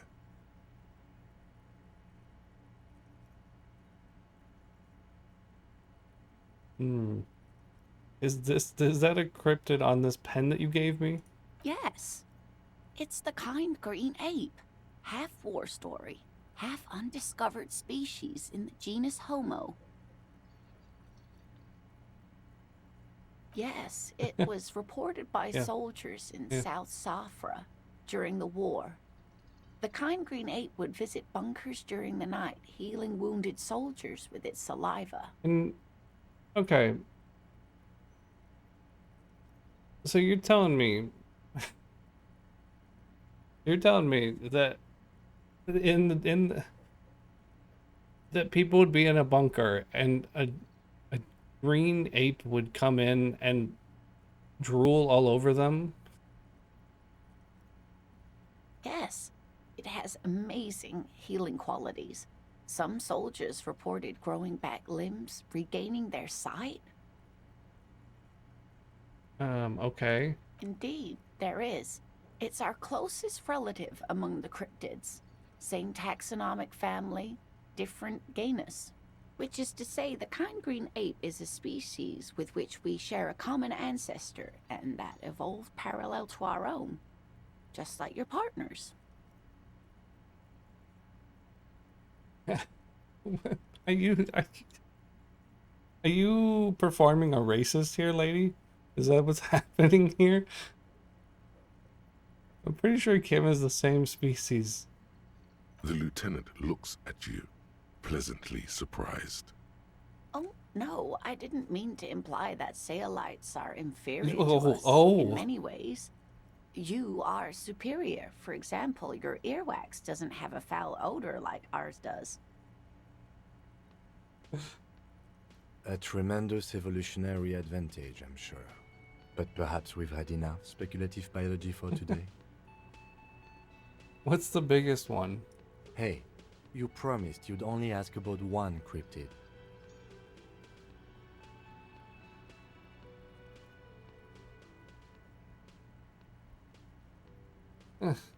Alright, fine. I'm glad you see it that way. Did we have anything more to do here? Tell me more about the rare insect. Oh, sweetie, it's fascinating. But I shouldn't bore you with entomological minutiae. The lieutenant gives you a sideways glance. Alright, I don't have time for insect facts. Of course, dear. Fine. Kim is very upset that I try to ask people about these things. I've got nothing to say to you. Why are you wasting your time? Are you Lizzie Elizabeth Miss Buford? I suggest not wasting time on trivial pleasantries and focusing on why you are actually here. Titus Hardy. Even though she has excellent control over herself, something moved behind her eyes, in the way she stands, in her face. Hardy? Not yet. I had another question. No. Talk to Titus. I suggest Even though you are not here to chat up the legal counsel. Alright. I just wanted to try the other dialogue option. I don't really need to talk to you.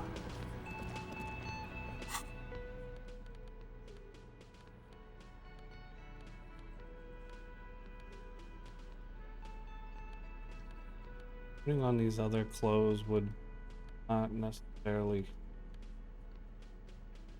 hurt. Intimidating him with the boots would be possible. We could take these glasses off. Put the boots on. Then we could get a +2.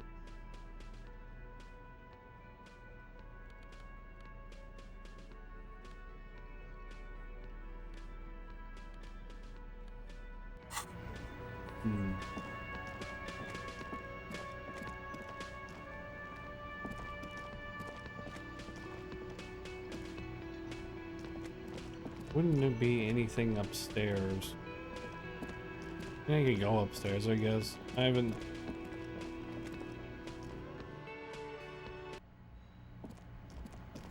Nothing up here, though.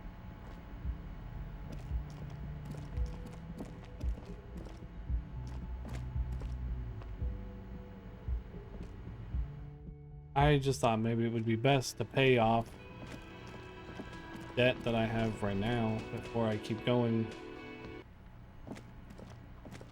Or I have to talk to stupid Kuno.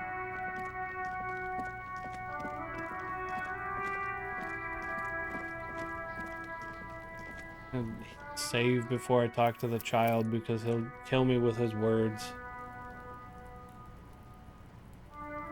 Kuno is a dangerous foe.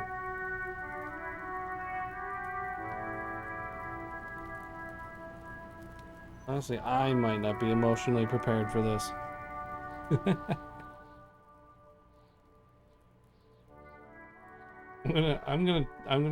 There's a ad break coming up here in another couple minutes. I'm just gonna run it early. I'm gonna get something to drink. And then we'll come back and we'll talk to Kuno. Because we need to get speed from Kuno. Because it's an actual objective I have, to obtain drugs from Kuno. Somewhere in here. Well, there's buying pants from, but...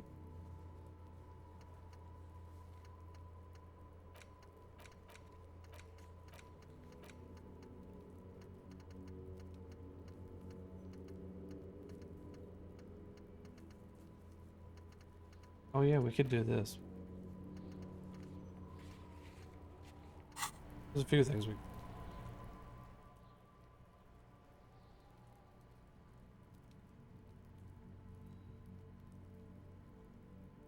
I will do that. I will BRB. Do that.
we can proceed doing the things. I had meant to talk to Luna at some point and be like, hey, thank you for giving me a cool raid the other day. That was really nice of you. And I don't feel like I thanked you for that. Thanks for sharing the community and pushing people my way.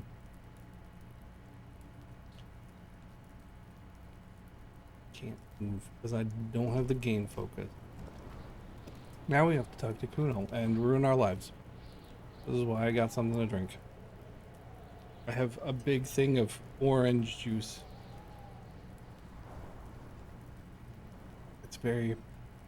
It's very orange. Actually, it's not nearly as orange as I thought it would be. I don't get condensed drinks very often. And I got some condensed orange juice because I was tired of buying the gigantic bottle thing, and I was like, I'll just put the orange slushy in a can with put some water with it and rehydrate it. Fuck does Kuno care? He doesn't care. Kuno, I found your shack. You found Kuno's secret door to Kuno's secret shack. It was closed for 5,000 years. How the fuck did you get in? I phase shifted through the roofing material. Shit.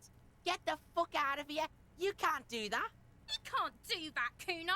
He's trying to fuck at you again. Pigs can't displace. Can't do that teleport shit. How did you like it in there, pig old boy? Kuno's got a lot of cool shit there, right?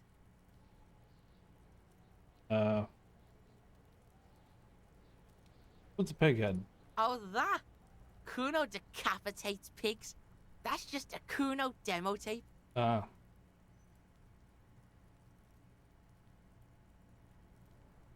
Cool pig head. I like it. I got one too. This one. Point to your head. What? What is this shit? Fucking on yourself. This is weird level shit. Kuno doesn't go there. Fuck your shit back to normal. What is this? Well played. No one saw that coming. I got out of a conversation without taking mental damage. Found a plate covered with powder residue. Know anything about it? That's where Kuno gets his daily hit of electric. Kuno Shazam. Kuno rides the fucking lightning in there, pig. Bet you'd like to ride the lightning too. I would, yeah. Wouldn't you? Uh-huh.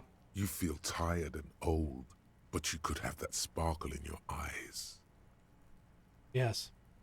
What's with the tube of magnesolum? It's a vitamin, pig. Don't you know anything? He looks at you like you just pointed at the sun and asked what it was. You could use some. Magnesium, right? Yeah, it's the mag. You fucking need that shit to stay on top of your game. Kuno goes through like a tube a day, rips mag like a motherfucker, and you could use a bottle. Honestly, yeah. Oh, don't teach him, Kuno. He's gonna use it against you, Kuno. Come on, it's just magnesium. Don't mystify it. You're not getting this, pig. It completely takes away the hangover. It's like you didn't do anything. Like you stayed home playing with your choo-choo. Okay. Fuck you, pig. Don't do mag. You're gonna OD and you're gonna fucking die. Heard enough of this. Good call, Pigmeister. Don't come and talk to Kuno about his kingdom. Kuno, got any speed? Fucking right, pig. Kuno's filling bathtubs with that shit. Kuno's a kingpin. I have some. Fuck no, pig. Kuno ain't dealing to the popo. Not doing the pork pen for your sad speed habit. You don't know Kuno. Belying the act, he's actually telling the truth. Or at least 0.00001% of it. He has a little speed. He's just not giving it to you. Oh no, I need this. He's got to at least know a source. Look at him. You need to figure this out somehow. I do. Talk to Mañana about the armor. So?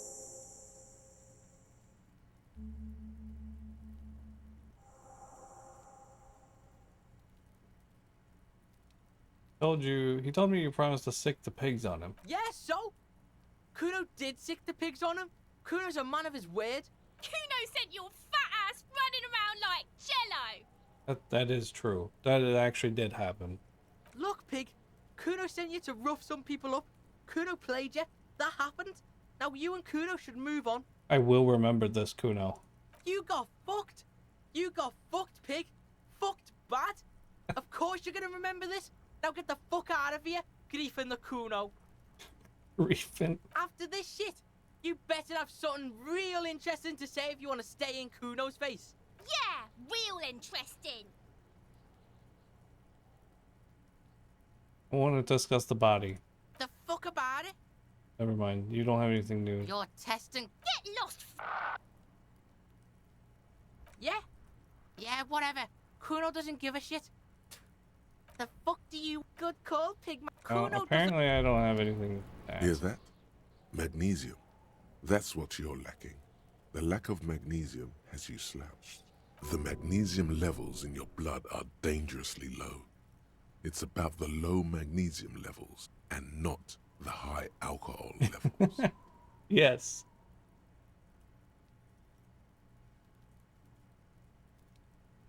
I knew it wasn't the alcohol. Yeah, the other things. Long live the other things. Made you strong as an ox, they have. Well, there's a lack of magnesium in me. Yes, and it's critical. Look at yourself.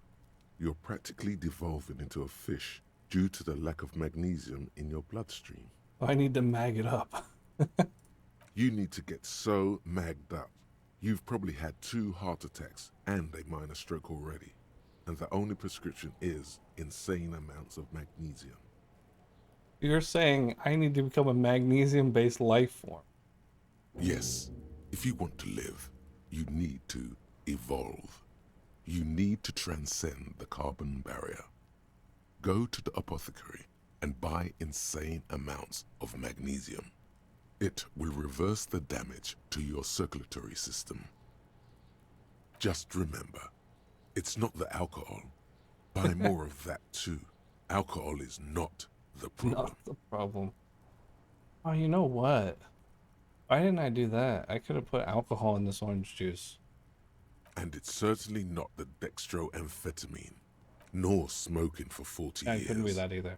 It's the lack of magnesium and excess of coffee. You should stop drinking coffee. It wreaks havoc on your gastrointestinal system. I did stop drinking coffee recently. Not like full, I guess, but a little bit. It's a nice change. I do love me some coffee though. No shakes.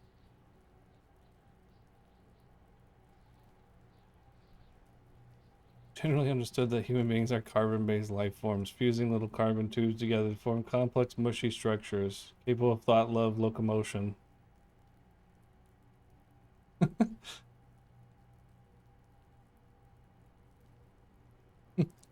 Some people say magnesium doesn't really do anything, you just need to quit, but what do we tell them?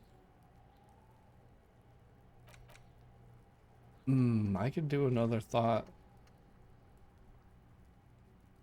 It only takes an hour. I did just get a skill point.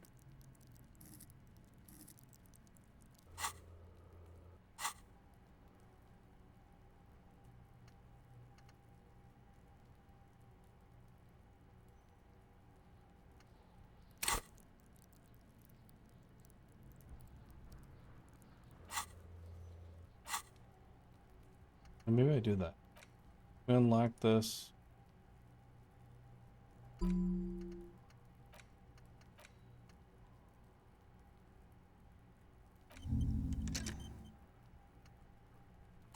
That'll help us a little.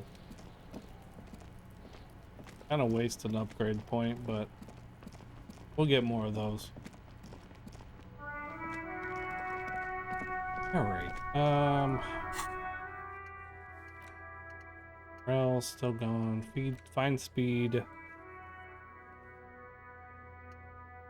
Find some, put in your hand, equip it, and off we go. Armored glove, all armored pieces. Oh yeah, I was gonna do that. We were gonna talk about the armor. Snow covers the white on blue police livery of the motor carriage. The white colors nearly meld together. How am I thinking about this? Was it not gonna do something important? Something murder related? There's always something important. Doesn't mean you can't take a moment to admire this piece of machinery. This is a Caprice Kanema, the Caprice Motor Corps follow-up to their highly successful workhorse, Caprice 40, and the answer to the Lum's racing breed, Ferv series. With its air-cooled, rear-mounted 12-cylinder compression ignition engine, driving the rear wheels through a 4-speed manual gearbox, the Kanema is able to reach 100 kilometers per hour in 13.5 seconds, and go on to a top speed of 180 kilometers an hour. Won't it roll over at the first sharp corner? The high center of balance is offset by a large battery bank mounted at the bottom of the cabin, feeding all the auxiliary systems and making the Kanema effectively a mobile power plant. This tech talk is rubbing me the right way there. Due to a quite steep price tag, it is very unusual to see one in police livery.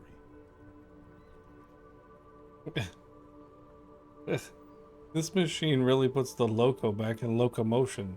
Very cool. You want to take a closer look? Fine machine, run your hands over the smooth metal surface. Yes. An extraordinary machine. It's nice and all, but why so modest? Put some zing into it. Flare it up. Slam it down. Helium headlights would improve the range and quality of the visual field a lot. Ever thought about switching to helium headlights? Actually, I have a pair at home. Just haven't gotten around to fitting them yet. I need to lay some wiring for the ballast first. If we ever get this case solved, maybe we should do it together. Maybe.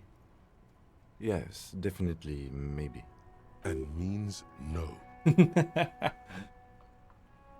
What's it back in there? 130. I reckon that's a 7-liter V12 there. Man, that's got to be a major advancement over the KR18 GU engine on the old Caprice 40. It must be over the old. Must be. let out a whistle. Mama's serving some serious macaroni. That's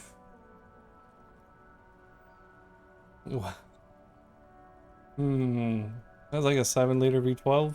7.2. Supercharged. The lieutenant's trying to suppress a smug smile unsuccessfully. 100 and... I reckon, man, that's got to be a major advancement. It's got to be a major advancement. Yeah, you know it? That's the basics: cast iron blocks, swirl chamber injection, dual chains, driving overhead camshafts, 2 valves per cylinder, hydraulic valve leash adjustments. Yes, that's right. I'm very impressed that you know these things. 100 and... I reckon, man, that's got to be a Mama's got some serious macaroni. You lost me there. 130 kilowatts is a lot of power there, Kim. The Kinema is fast. Feels right at home on the raised motor track. Hard to find something that could overtake it. Armel Ryu Supersonique, a racing motorbike for the road, could probably do it. Anyways, I wanted to use your thing. Inside, you see a set of steering levers, a radio microphone, a pull out the radio. This is Precinct 57. How may I assist you? Connect me to Sylvie again. Let's talk to Sylvie more. Just a second. Sylvie Malaika on the line for you. Yes. Hello? Oh, great. What else do you need, detective? Oh, never mind. There's nothing new here. I just wanted to bother you again. You hear the call breaking up on the other end of the radio, and... Anything else I can help you with, officer? Have you heard back from the ICP? Yes. The armor was produced by Fairweather in their facilities in Bétancourt, sur la Clé in 42. It was part of a special order for Corps de Pharmacie. a security firm contracted to protect the interests of Oranese pharmaceutical companies in the Seminine conflict. Oh. So, it seems the armor went to Seminine. That's where the paper trail ends, though. Even the firm has proven difficult to track. Corps de Pharmacie has been renamed several times over in the years since the armor was issued. You know what it's called now? The most recently registered firm that the ICP has been able to connect to the CDP is a military contractor called Trinell, and the one before it was Downwell. I think they might be the same contractor. A suit of armor like this would have been manufactured with a particular person's physique in mind. You should ask for whom this suit was fitted. Okay.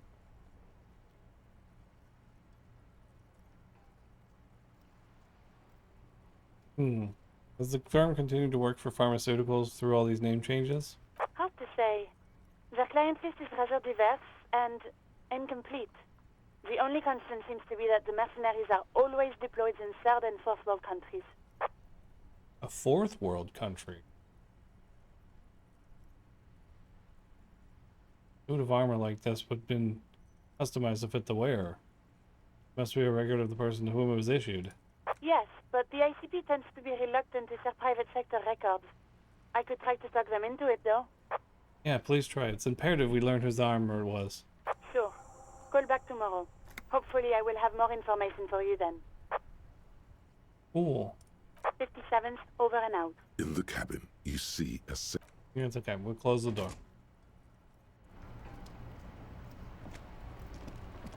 Alright, what am I doing?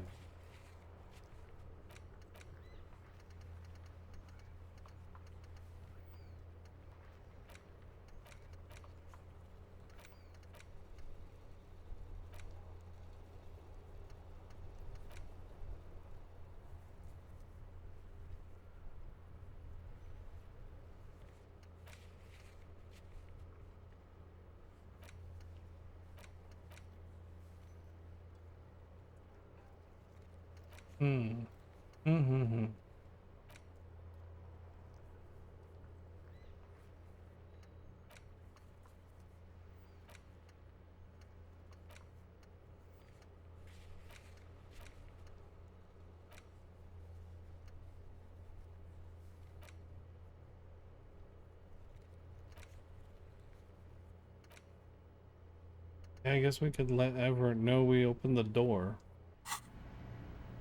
Go all the way back there. It's a crazy way back, but give us something.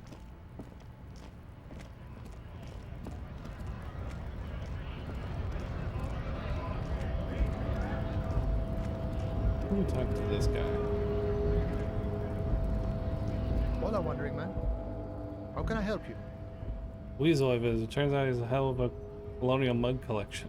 Yeah, the janitor who gave me the key to his apartment said the guy's a bit of an asshole.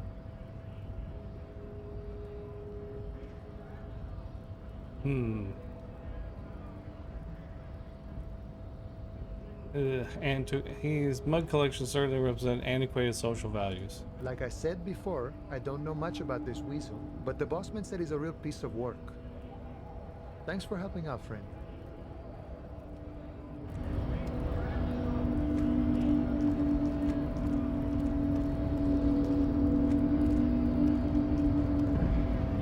Guess technically. Measurehead's back up. Will he get mad if I talk to him again? Or will he respect me now? Do not presume this has drastically altered our race dynamic. It was just something I had to do. Our personal dynamic has changed. A little.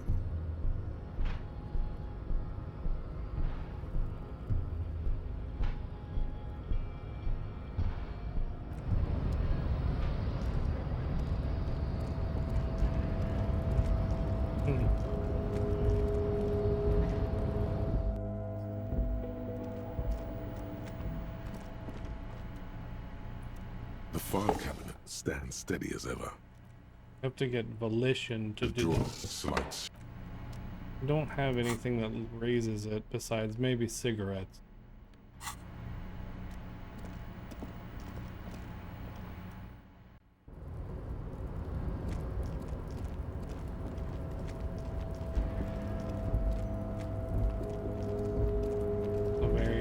long and annoying way over here.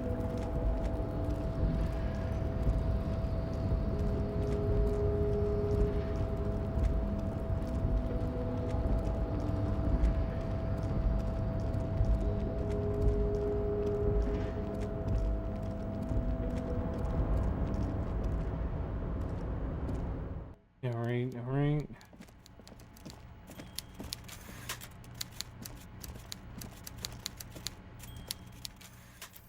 Only worth saving here. Hopefully I don't die. Mr. Dubois, a pleasure as always. You don't have to sit down this time, since you've already sat on that chair. Open the door, you asked me. Can we discuss the murder now? I'm very glad to hear that, Harry. One question. You didn't actually happen to stumble in and see what's inside the apartment, did you? He's trying to figure out if you're lying.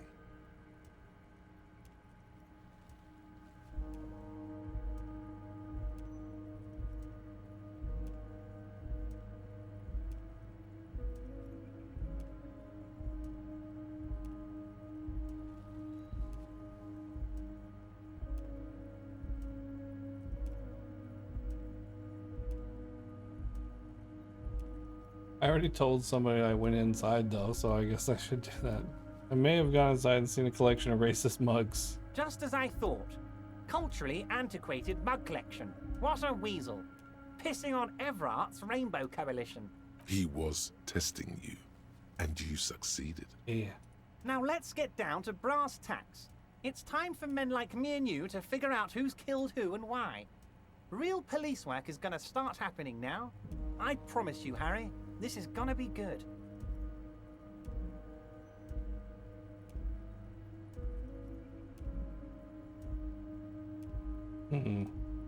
Mug collection I mentioned was in the apartment. Found a similar mug in the trash with the hangman's clothes. Oh yeah, the yellow one. Racist mugs in the trash and in the apartment? You guys are just light years ahead of me. I have so much confidence in the ability of your organization. I'm relieved you're doing this and leaving me to do what I do best, helping people, with the power of politics. Yes. Do you think this weasel is somehow connected to the murder? Oh, no. I don't cross paths like that. All I want is for you to succeed in your investigation. I would never complicate things for you. Oddly, it seems to be true. This weasel might have cleaned up after the killers. Believe me, Harry, he's a nobody. Just your basement variety nobody. Can't imagine him being connected to a high-caliber case like this. But he does live nearby. Maybe it's a pedantic weasel. Fascists are known to be neat freaks. I feel like a real detective right now, Harry. Am I getting this right? Say nothing. Of course, Harry. Stoic silence. I like that. Very befitting a police officer. I'm not a real detective. You are. Heard about a connection between the lynching and the strike. By now, I'm sure you've figured out who the dead man was working for. The bad guys. Wild Pines. Sent to scare us. Another violent measure of the top hats against us flatcaps. I'm listening. Harry, this strike is the culmination of many, many mistakes made by the Wild Pines group. They tried to shut the strike down by sending in armed mercenaries. You mean our victim? A security contractor? Can you imagine that? Workers standing in peaceful protest, united in the spirit of fellowship, and they send hired killers to mow us down with machine gun fire? He performs a motion as if spraying bullets from a machine gun. I'm talking beasts. Hardened killers from proxy wars in Yisut, Semenine, Saramoritsa, you name it, they've done it. Raping, killing, burning villages, killing little children for the Senorita Pineapple Company, Harry. Everything they did there, they brought over here. They want to turn Revachol into a third world slum. Honestly, the only thing they didn't do is kill the village elephant. Hold on, you have a village elephant? No, Harry, the elephant is metaphorical and so is the village, but the mercs and their brutality are very real. Alright, go on. Now, I haven't personally witnessed the brutalities out there, I have the luxury of staying in my container, you see. Right. If I need to go somewhere, they just move my container. Go on. About my fun container? It's a hoot, Harry. Who knows? Maybe you'll be in here the next time they move it. It will be very fun, I promise. But enough about me and my container. The killers the company hired, I think there were 3 of them, all hardened commando types.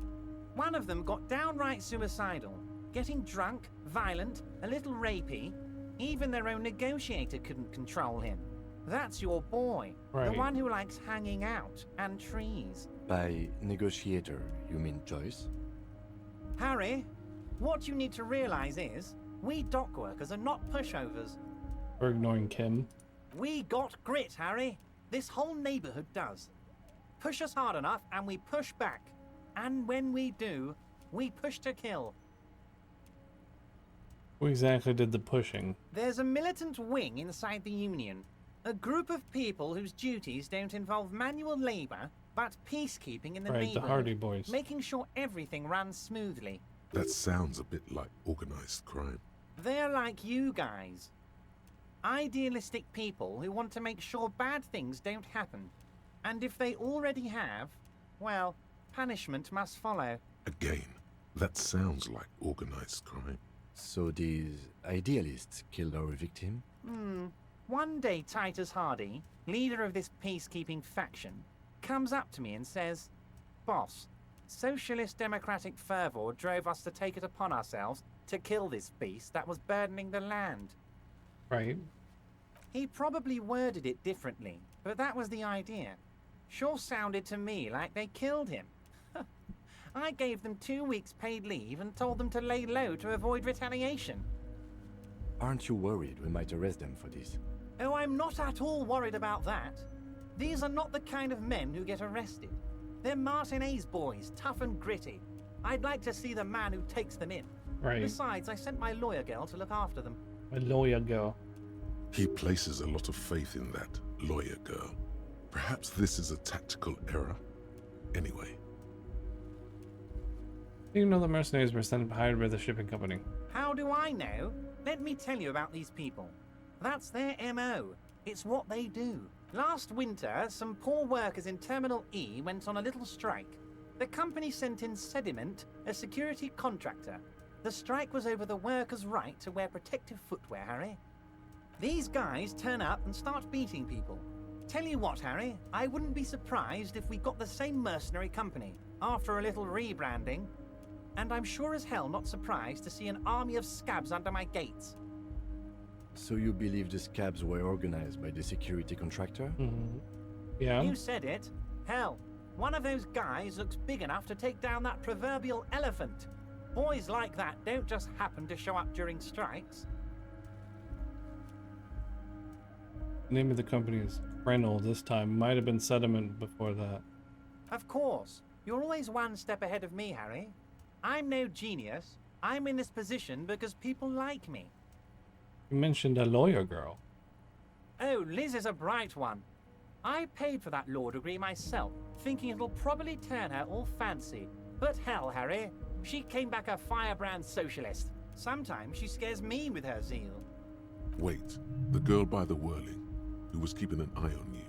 Is he talking about her?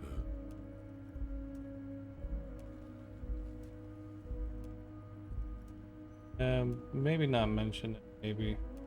Oh, and she also really likes gardening, I hear. In March? Strange. Anyway, let's move on. What about Titus? Oh, they are simply fine young men, all 7 of them. Exemplary union members, always working to advance their position in the local socialist democratic movement. Old Theo used to run them, but things really kicked into gear when Titus took the reins and named the group after himself. Gotta love his initiative. Interesting. Who's second in command? They're almost all of them great guys, born leaders. Whatever happened, I'm sure they only had the best interests of Martinez and Revachol in mind. Work with them. Hell, interview them. But don't fight them. They really are just like you. Men who like beer, women, and some order on the streets. He's betting on them being useless to you. I met these Hardys. Can you get them to cooperate with me? But of course, it's the least I can do for my good friend Harry. You can now go and tell Titus about this. See what he has to say. Also, Harry, here's 5 real. Hey, why are you giving it to me? I'm not giving you anything. I'm just holding out 5 real. I don't need it. All I wanted you to help me with the Hardy Boys. Oh, I wasn't offering it to you, just holding it out there. But I'm willing to share information. Was there anything else? Was it a good talk? I'm not sure we made much headway here. We didn't. I was hoping we'd bust the case wide open. Heck, I even wanted to tell you what I really want to achieve with the strike. I don't know what happened, Harry. I wanted you to feel like Mr. Martinez. And of course, I also wanted you to find your gun. But it's like I can't completely trust you. Yet. Yes, Harry. It's like I can't fully trust you if you're not a man of the left. I want to, but I just can't. A man of the left.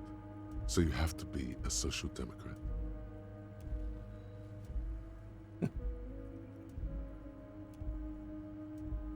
You're right not to trust me. I take care of me. I'm a hustler. I grind. I'm a money engineer. Perfect, Harry. That's perfect. My version of the left is not against the companies, it's with the companies. Honestly, what I have in mind is a business proposal. A left-wing business proposal, but still... And what would this entail? Once again, I require nothing unethical or illegal of you. You just need to get 2 little signatures on this piece of paper, and then mail it to my accountant in La Delta. And what do you think of this? It depends. I don't think what we just got from Mr. Clare was very useful. As I said, it weighs on me heavily. But once we get really talking, well, I'm gonna hand you the keys to Martinez, and maybe even help you figure out who's behind this killing. He's saying as little as possible, as vaguely as he can, deliberately omitting things. What are the signatures I'm for? glad you asked, Harry. The Union is going to build a modern youth centre in Martinez. It will be righteous. We're gonna get those teenagers off drugs and on roller skates. There's a nameless little street on the coast with some old houses around it. Most people have already signed. I just need 2 more signatures to get this mission off the ground, Harry. Where is this place exactly? On the coast, Harry, across the canal. There's a cul-de-sac there, a little village they're calling it. A gloomy place. You'll find it. I trust your detective skills, Harry.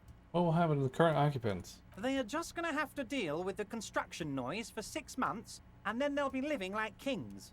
Right next to a fancy new youth centre, designed by the best architects from Stella Marie. Is he absolutely sure the tenants won't be thrown out in the street? Are you 100% sure no one's going to end up homeless? Am I? Harry, these people, Martinez is the most important thing in my life. I would never let anything bad happen to them. We're gonna build a youth centre there. The value of their properties goes up and kids have a place to play in. I'm looking out for these people, not pulling the rug from under them, Harry. I'm looking out for all of Martinez, not just the harbour. I don't like this one. The door one was one thing. This feels a little weird. Perfectly acceptable. No one's gonna force you into anything, but I don't know about that gun of yours. You see, I'm a vengeful man, Harry. Part of how I got where I am is that, well, I can be quite nasty sometimes. But the good news is, the moment you change your mind and want to look into this matter, just tell me, and we'll be buddies again. Have you drank water? Me? The lieutenant's eyes meet yours, and he shrugs. Me? Me drink water? Me? Me? Me? Me? Me? Yes, me. But I've been drinking orange juice. It doesn't even have the alcohol in it. It could have the alcohol in it, and I didn't put it in there.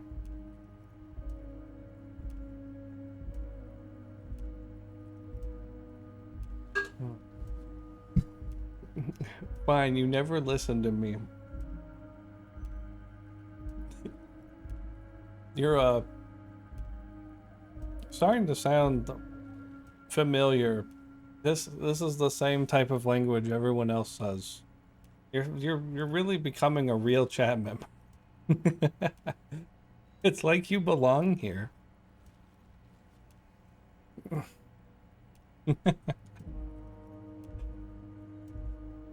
See you soon, Debarder.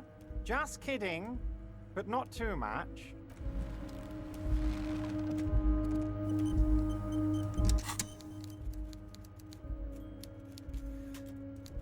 Maybe we should talk to Joyce again?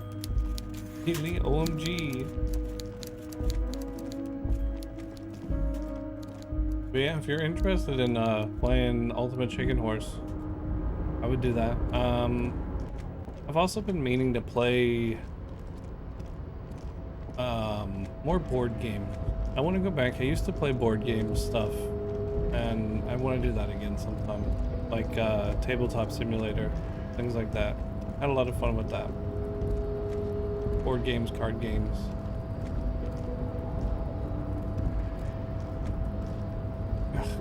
Stairs, please.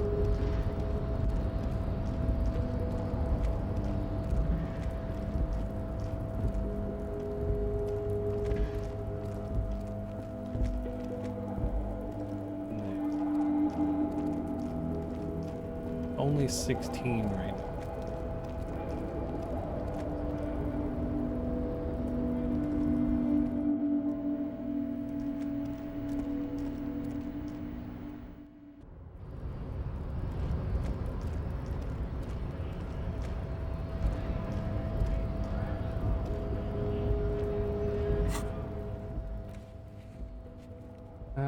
Damaged ledger, medium.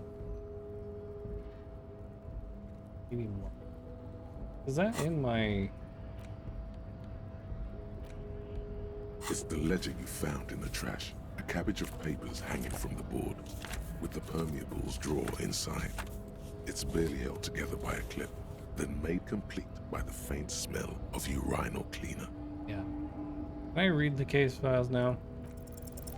Yes, at last. You find a way to piece them together using the alphanumeric code on the margin.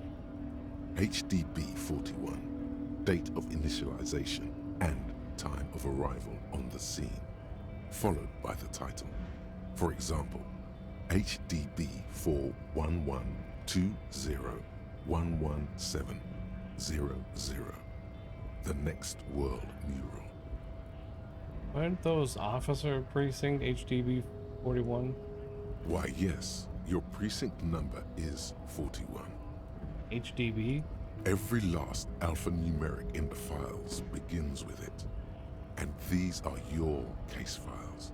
It's safe to say HDB are your initials. Harry Dubois, HDB.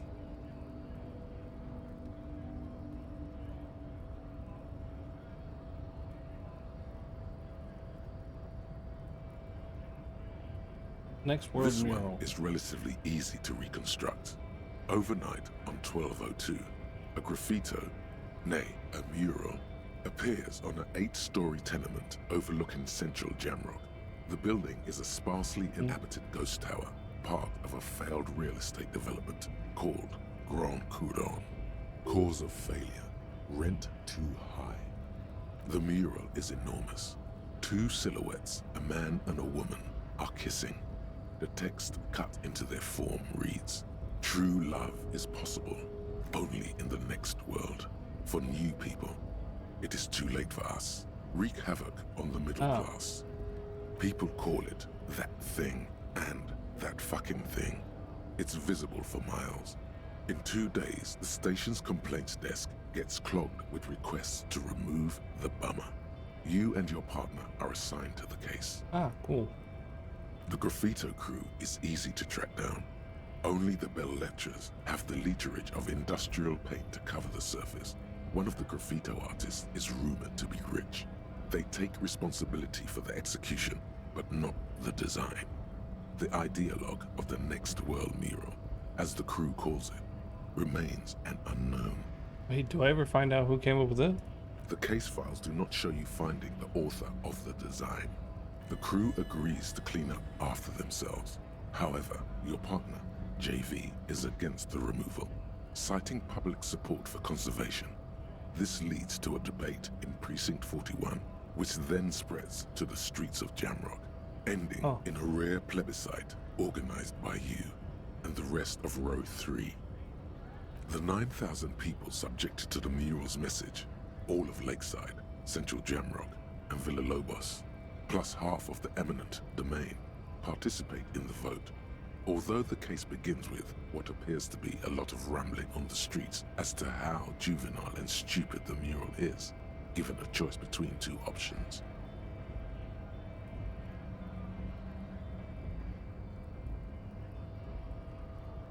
Okay, remove the mural, it's wrong. A staggering 78% of voters choose to keep it. Turns out the opposition were a loud minority, and that love truly is possible in the next world for new people, and it is too late for us.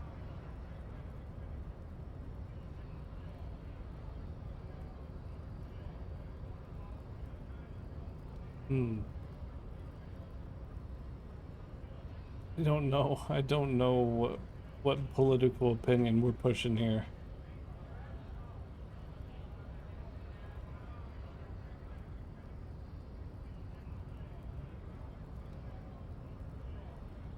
I don't believe in that rubbish one bit. No one cares what you believe in, man with the smelly toilet ledger. What do you want to tackle next? Or are we done? The unsolvable case. AKA Leslie and Burke. AKA the public indecency drunk and the property damage drunk is a cursed case. It has been passed from unsuspecting officer to unsuspecting officer for 10 years. On January 29, the unsolvable case made its way to you. Why you accepted it is unclear. Every officer, and indeed most civilians in Jamrock, know it's unsolvable. You were so drunk, you didn't remember what it was when you signed on. That, or you were high. Fair. Leslie will always take his pants off when he's drunk. Burke will always trash everything. It's just what they do. It is their nature. You cannot change the nature of a man, and you can't lock them away because public indecency and small-scale property damage are not punishable by incarceration. The only way for Leslie to stop flashing his genitals to bypassers and for Burke to stop dismantling signage and rear-view mirrors would be for them to stop drinking alcohol, which in their 40s or 50s, it's hard to tell because of their distorted features, is a medical improbability on par with you ceasing to produce the expression. Proceed. Threatening fines, dragging them to the station, locking them up in the hellholes they live in, locking them up in the station, hypnotherapy, even trying to get the local gang of Zemyaki to take them out. The Zemyaki gave them ethanol, so Burke and Leslie would expose and rampage even harder. You tried it all, and still the complaints wouldn't stop, as they hadn't stopped for 10 years. It's plain to see from the files that you, Satellite Officer JV, and Special Consultant TH had more important cases to attend to. You uncover cross-reference to several ongoing investigations, each brought to a standstill every time you drive down Main Street. Because there they are, on the corner of Perdition. And what is Leslie doing? Public indecency. Good, you're learning. If the files are to be trusted, that's all there is to it. That and Burke breaking things, and the fact that they're both drunk. But then again, so are you. The case becomes considerably less comic one day when Burke takes a swing at your ledger. He must have it confused with the property he likes to damage. But the joke's on him. You're drunk out of your mind on potent Pilsner. You slam the hardened plastic board in his face. Then you proceed to beat him unconscious with it. In the process, the ledger sustains damage. The compartment within, reserved for permeable documents, is jammed shut. You stop your assault on the now unconscious Burke to open it. but are unable to do so. The officer began to cry, reports Leslie, who, at this point, is tending to Burke. He came at us, and at us. I think he was trying to kill Burko. While trying to kill Burko, you slowly come around. The permeables compartment is open. You've smashed it open on poor Burko's kneecaps. The good news is, Burke can't walk anymore, can't get out of his apartment, an invalid. With Burke to tend to, Leslie cuts back on the indecent exposure. Maybe he flashes his genitals to Burke, who knows, but both drunks are off the street. The complaints stop. The unsolvable case is solved. The unsolvable case just required us to break someone's kneecaps? What? Which is also why the officer responsible narrowly escapes a disciplinary hearing. I guess that makes sense. Do you want to read another one? People were just so happy that they were like, you did break a man's kneecaps, but you also fixed the problem. So we'll just call it even.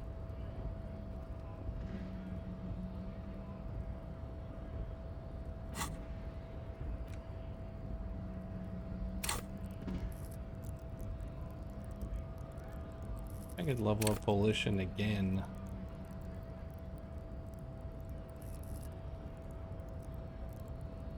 Hand-eye coordination is doing okay here. Composure's okay. I could level up interfacing and then take off the gloves that I have on.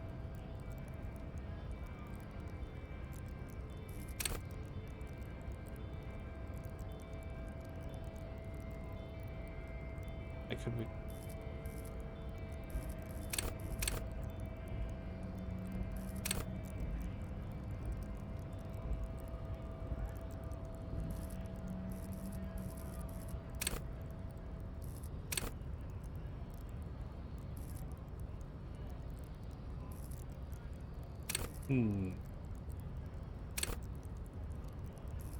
Hand-eye coordination, good.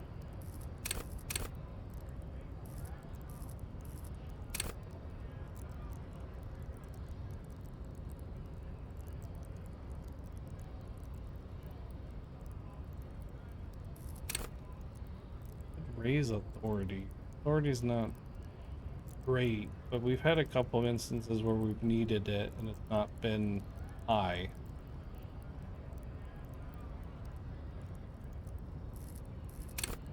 Same with suggest.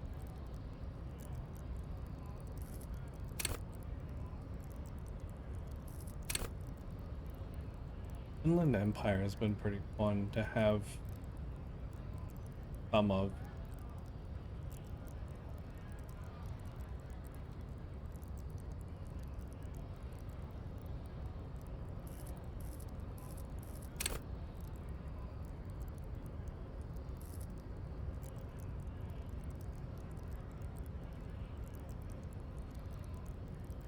Kind of makes up for a 0 here.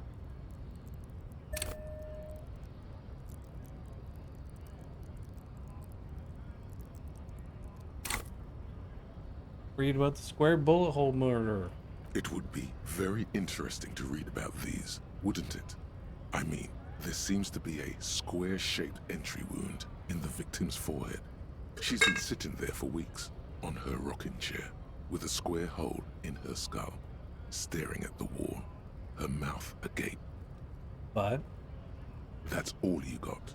From the half hour you spent piecing it together, all you know is the entry wound was square-shaped. You never found the bullet.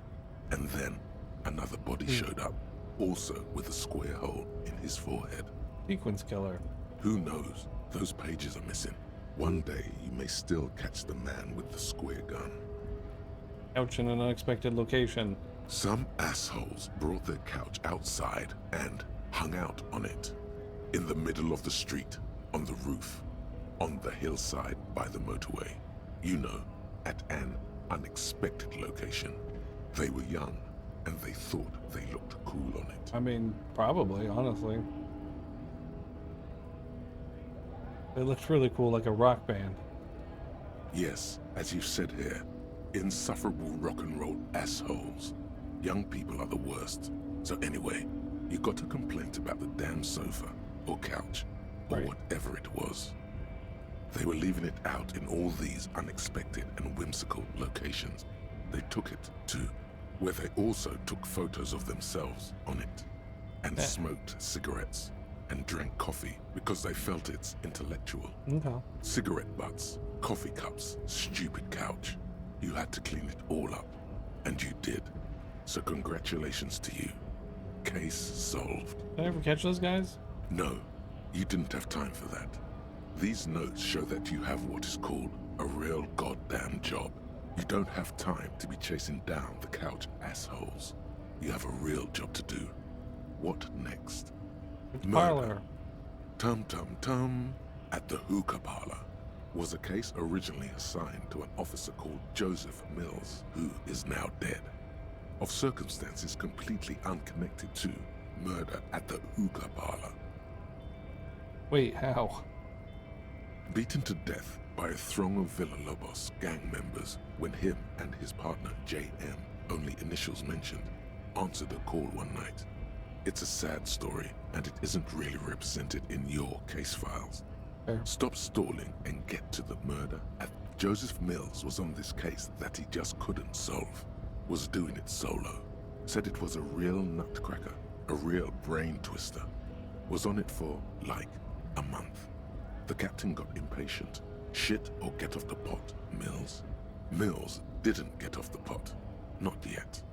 He kept at it for a couple of weeks more, racking his brains, running with every theory, as outlandish as they seemed.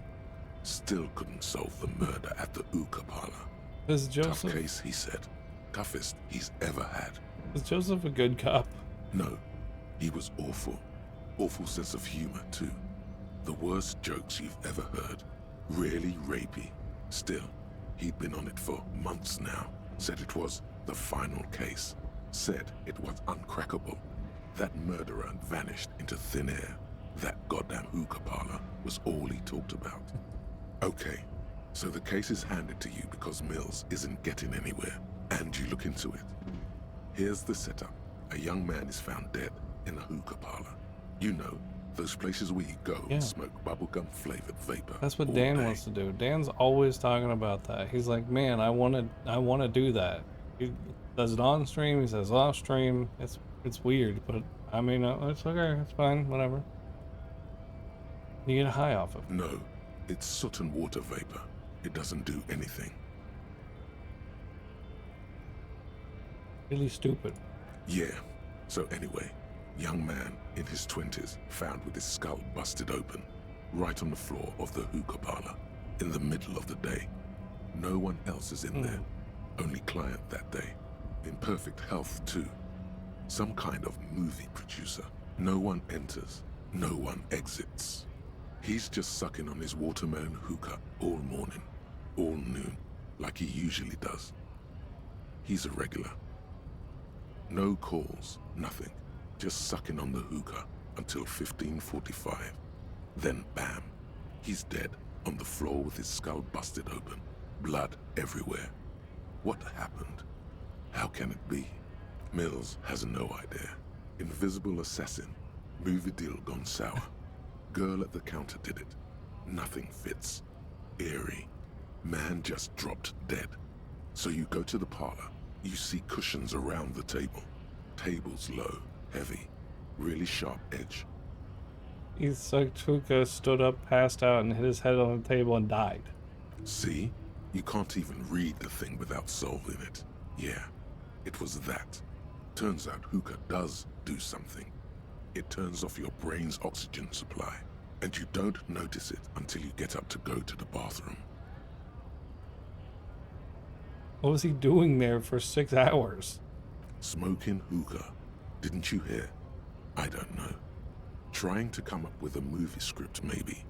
Anyway, that was murder at the hookah parlor. Joseph Mills wasn't a good detective, and about 30 minutes has passed piecing it together. Next. Not much has changed in the meanwhile. A bunch of sodden papers still sags from the clipboard.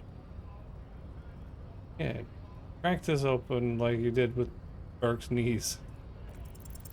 Just relax. The two sides of the board are slightly misaligned, like a drawer that's come off the slides. All you need to do is bend the plastic on your knee, slowly. The slides snap back into place. It should be possible to just, you know. Slide the drawer open. Without resistance or sound, the two panels move against each other. The compartment is now open. What's inside?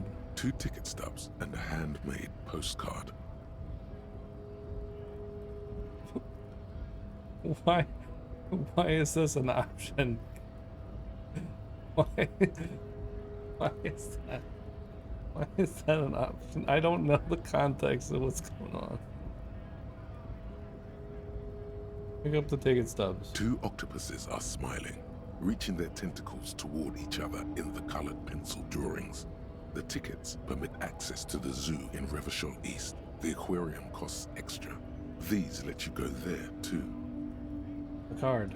Thin wax paper has been glued to a piece of cardboard. Sounds like leaves rustling when you pick it up. You see violet flowers, floral patterns, patches of glue. Smell it. It smells of chewing gum, apricot flavored, a touch of cinnamon, the end of summer. You think the label says tutti frutti. Open it. Familiar handwriting lines the inside of the card. Looped, the soft round one. letters in a woman's hand. A young woman in her 20s. There is care, effort, and a smile. You think, although that is not something you can read from someone's handwriting. Harry, it begins. You're already reading. I wanted to write you a letter so you can read it when you wake up. Maybe it will make you happy. Oh. You should keep reading. Your hand shakes, holding the card. Every morning when I step out and you're asleep behind me, it says, I find a little piece of sadness in me. I carry it in my chest, down Voyager Road. Every step I take, it grows. By the time I reach the fuel station, it has filled me entirely. I step onto the light rail and look back. Sparks fall from the bow collector. I know it will be like this until late afternoon, when I get off the 42 and walk back to you. Keep reading. You. Every step I take will get lighter. It almost makes me run. Sometimes I do. I can't believe I met you. I can't believe the happiness I feel with you. You have a vast, vast soul, and I will always, always, always come back to it. Kisses, kisses, kisses. You feel the air sucked out of your lungs and the blood sucked out of your head. Everything around you gets died, dark. didn't I? Small white dots appear. Sparks fall like snow from the bow collector. A streetcar distancing. You feel the ledger slip from your hand. No, hold on. Hold on. To what? There's nothing. Detective, is everything all right? All sideways. Dead.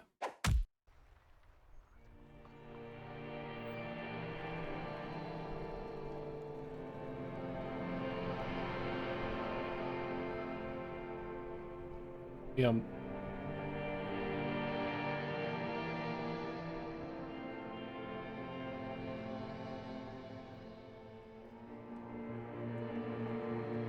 I don't know this game.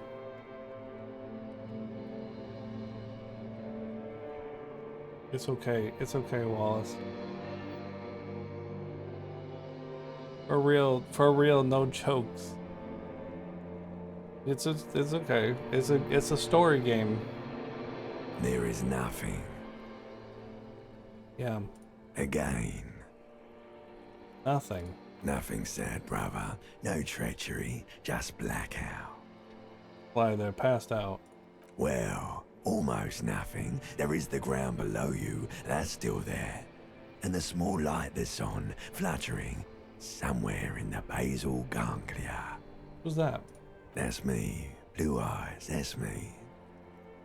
You missed the throw item. Yeah, nobody, no, you don't need to, you don't have to miss it. Who's that? Who was what? He speaks of the sickening longing, the unwell emotion. Even in the darkness, he's grasping for it. Still trying to hold on to the great sorrows slipping in the water. Slimy. No, I was cool. I'm cool. The cool when you're dead, brava. Here in the paleo-mammalian cortex, we call it the shadow. Because it's always there. Tell him. Tell him. Ah, yes. In the olfactory system, they call it the apricot chewing gum scented one. It's unhealthy of them to linger on it so. But as they say, what do you do? Smelled so nice. It didn't smell nice. It smelled like betrayal. So my name appears to be Harry? Your name is fuck all.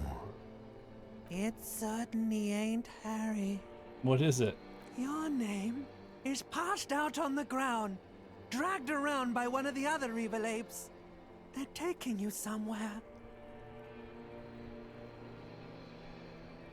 Was that the X something? Bloated corpse of the past resurfacing. No, it was beautiful. Beautiful. Believe me, stupid ape. Its lack of beauty was not the problem. Here's Voyager Road. There is no Voyager Road. There are no roads, no houses, no lights in the windows. It's all on pause. Something about a bow collector, too. Yeah, man. What was that about? Enough, just lie there motionless. You think they would let you? Until you disintegrate into biomolecules? No. Someone is breathing on your face now, inspecting your pupils, stupid idiot. It's cold. Yes, they're pouring something on you. It's in you. And It's delicious. Glowing lights on a dashboard emerge out of nothingness. Where am I? In the upholstered cabin of Lieutenant Kitsuragi's motor carriage. Yeah, Kim, let's go. Seated in the driver's basket. The air is thick with leatherworks and heavy fuel oil. Cold water runs down your chin. Drink. Water. Drink it. Yeah, let's go. The water is cold, silvery, the stuff of life itself as it pours down your parched throat. The pounding in your head recedes. The darkness parts. Drink. You haven't drunk water in 2 days. Did you know the human body is not made to survive on alcohol alone? You need a secondary form of hydration. You know, I'm actually more of a magnesium-based life form now. That's just a drug addict myth. In reality, you're still comprised of dihydrogen oxide, which you must replenish to go on living. Right. With greedy gulps, you down half a liter of cold water. Some of it spills on the driver's seat. The lieutenant pays no heed to it. What happened?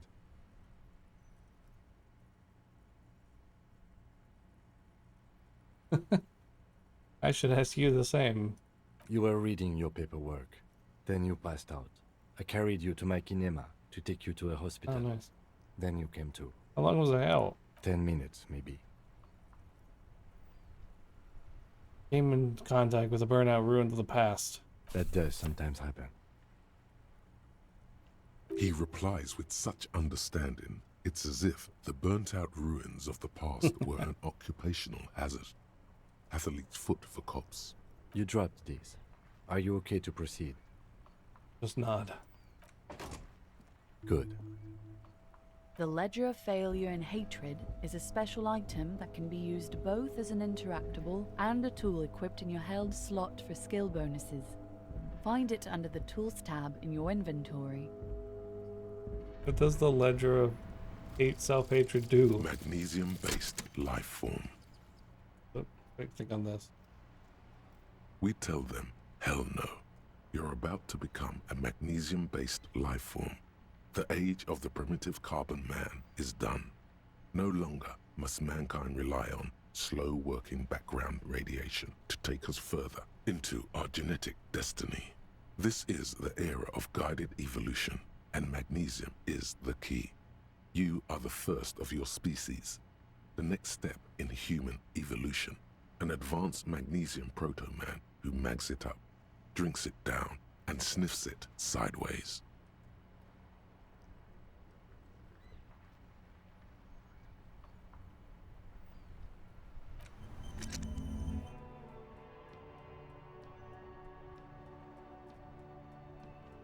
Ooh, okay. I paid a logic for two volition. Okay. I mean, maybe that. Do you like ice cream? I do like ice cream. I've been eating a lot more frozen yogurt though. It's really good. Like soft serve frozen yogurt's really good. And do I like ice in my drinks? I almost don't drink drinks without ice. It very rarely happens. Usually it happens by accident, I guess is what I'll say. I like room temperature water.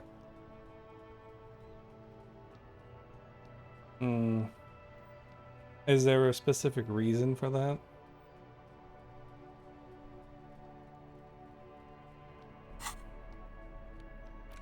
Ledger of Failure and Hatred, there it is. The ledger you found in the trash, only worse somehow. It makes you think about the letter, about the woman's handwriting, about not wanting to get out of bed in the morning.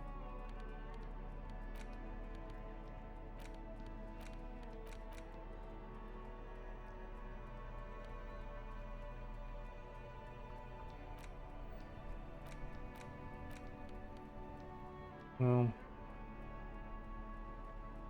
I have more. That was a really good thing to get, though. To get 3 volition, like the +2. Because now I have an actual health bar for this. Find it easier to drink.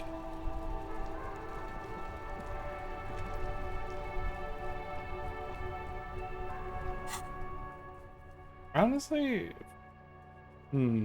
I think room temperature water is the worst water. I like cold water a lot better. And I like cool water.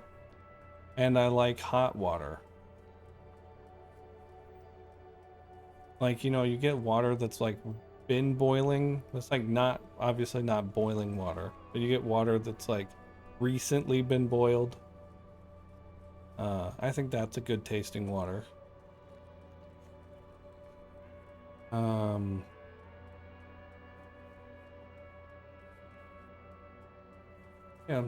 it's pretty right.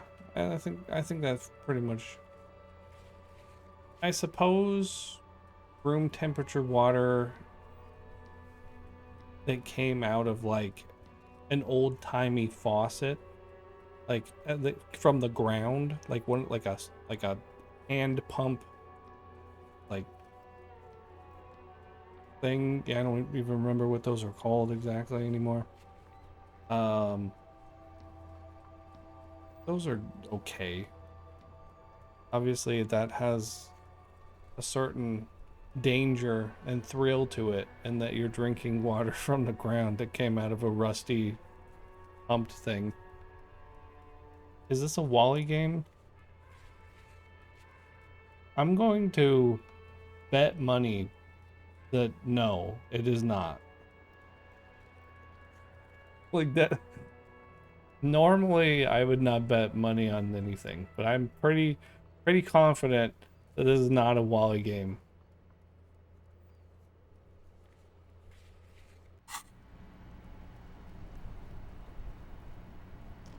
I got a level up, didn't I? Didn't. I thought I got a level up. O collector. Hell on Earth. Hand-eye coordination. Hell on Earth.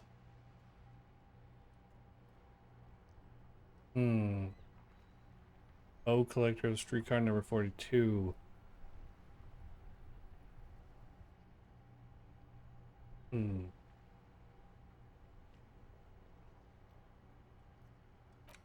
Late morning. See yourself from above. You're passed out on a blue tile on a hostile floor. Even the distance you can see your eyelids flutter at the mention of what? A great white object. Lily of the valley.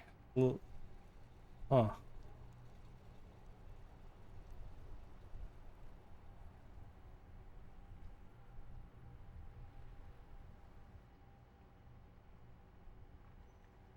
Ding.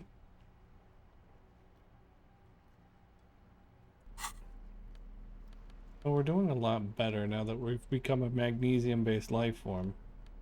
We have a lot more morale. We've fixed a morale problem.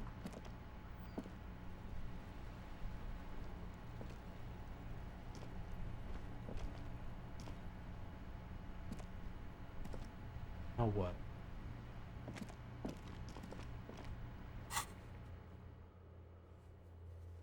Can find the karaoke.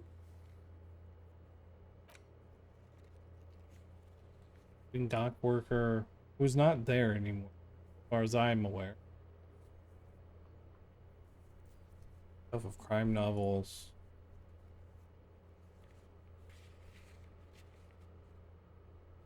Medium empathy. Possible electrochemistry.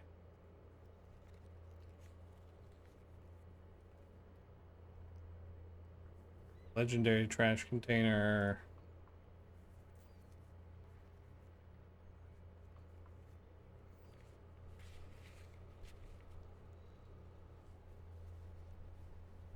Central furnace. Physical instrument.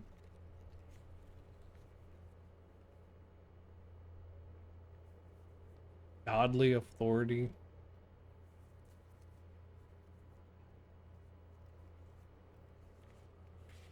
Conceptualization. Impossible conceptualization. How we doing?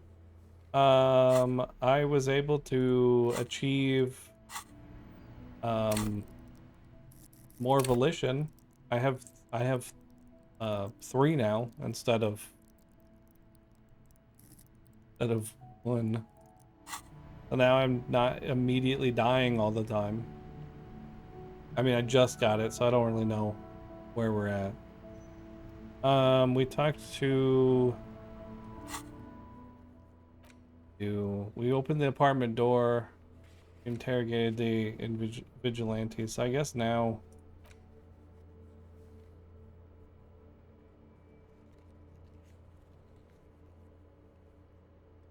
we can violate. That's not what it does.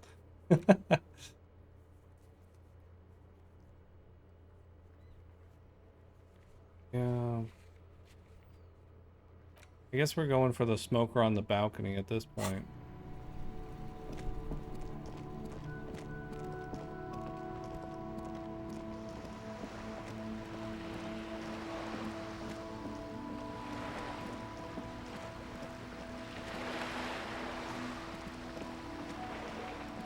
Pog. Big pog. Big poggies. Those massive poggers.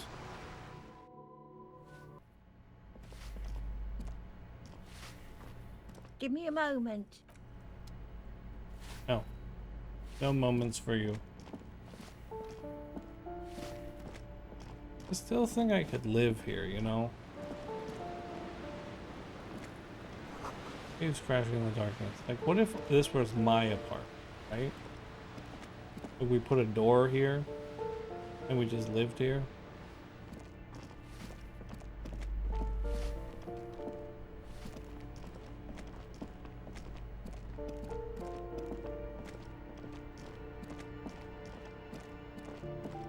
Name's Kadir.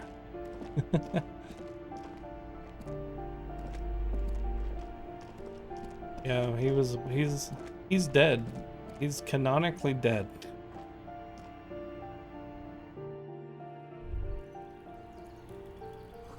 You're distant traffic. Night's falling on the city. Maroon glow of light pollution rises from the east. Fortunately, we're like a little bit too early. This door is made of metal and appears to be reinforced. No one. We should return in the evening.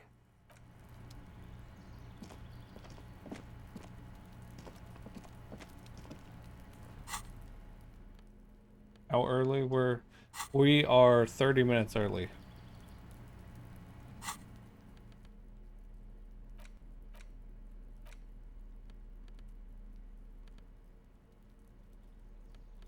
I already read all the case files, though.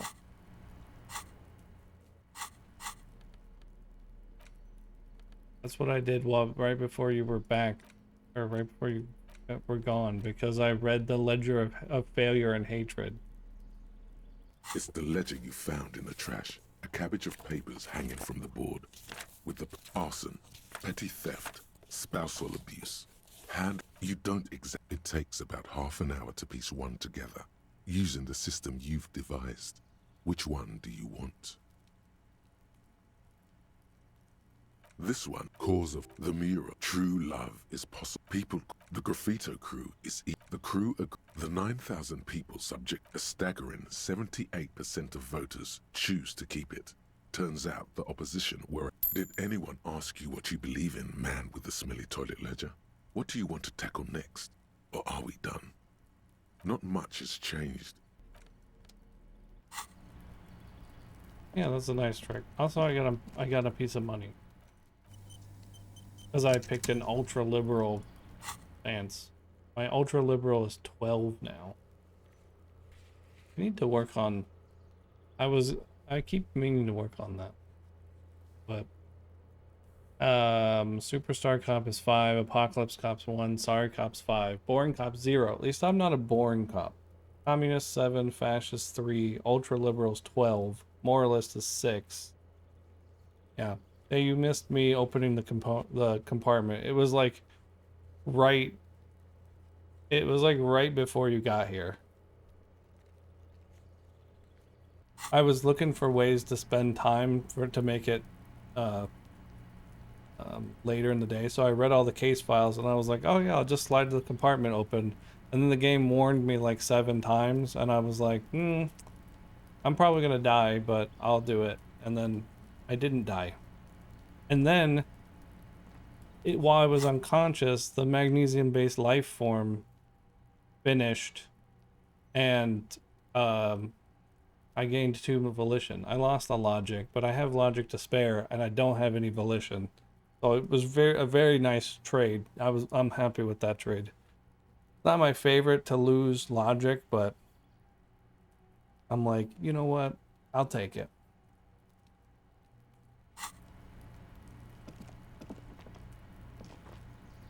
A random person. Gendarmerie, you found me.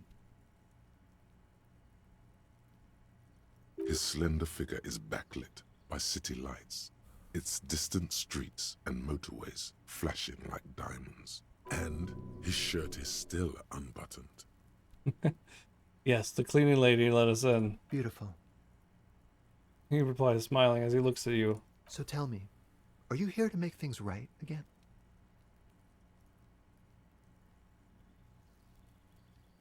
Yeah. Honestly, I'm just trying to not screw anything up. Beautiful. He says again, a nearby street lamp casts shadow on his chin, drawing out the slender cheekbones. I have some good news for you. My Sunday friend is visiting me tonight. Ah. I told him about you and he'd like to say hello. Step in. He's already waiting.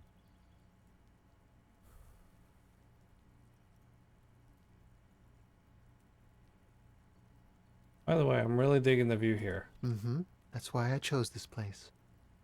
Martinez is special, isn't it? Are you hitting on him? I don't know. Wait. Suddenly you are digging things?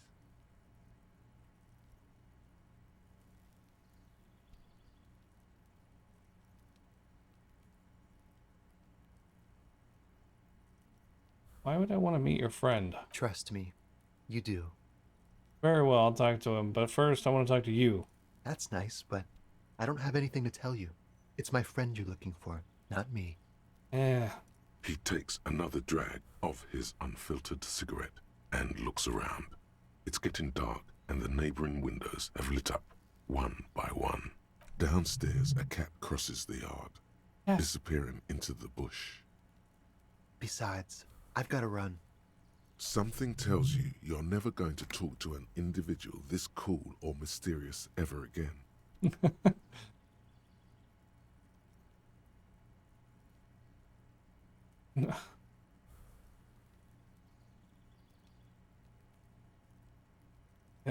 Go if you must. I don't care. I don't care about people leaving me all the time. Don't worry, we'll meet again.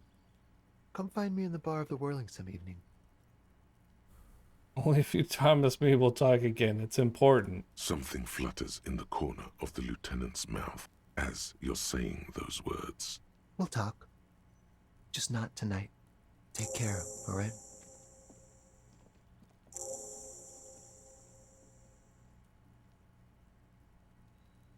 And he's gone again. Looks like it's becoming a theme for him.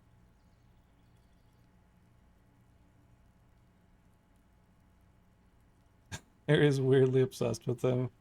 He's always leaving. Why is he always leaving, Kim? Who knows, detective? It's a mystery. Let's go, Kim. We have an interview. Right after you. Right. What is this stuff? Quarterly Business Magazine. Empty ashtray.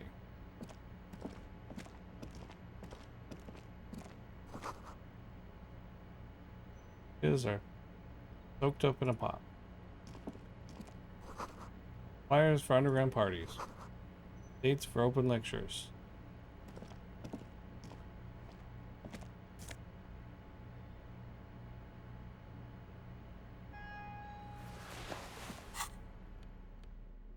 This is a new item. Super logical for a cop to be wearing this. Insensitive bachelor party vibes. I'd have to give up an encyclopedia.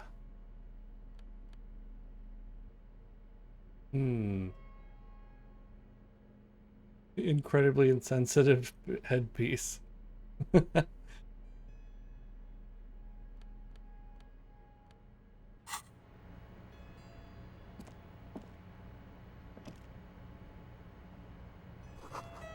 Exquisite canopy bed made of metal. Buckets of paint, a layer of old newspaper. Expensive men's perfume. An old photo of the same apartment dated 01.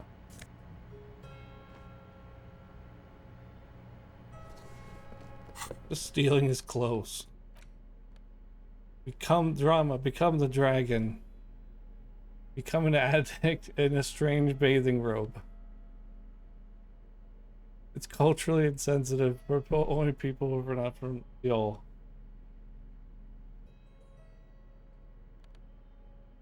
Wow.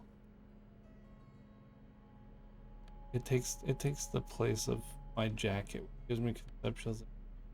This does give me both electrochemistry and drama, though.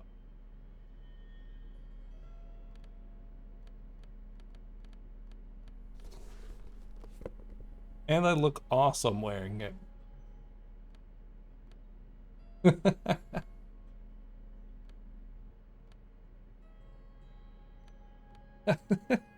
I immediately am thinking about Prosy D's video where it's like you get to the final boss and it's like, what are you wearing? It's like, this is my ass kicking outfit, bitch.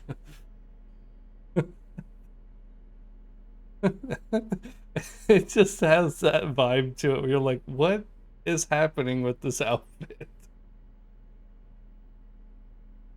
What is happening?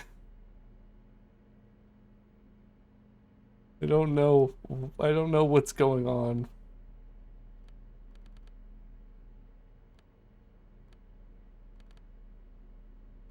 We lose our drama, but we gain visual calculus. logic. Technically,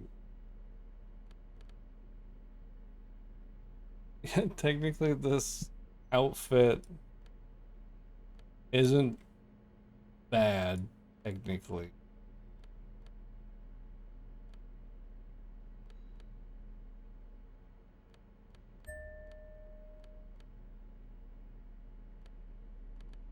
I should probably, maybe I'll just take everything off.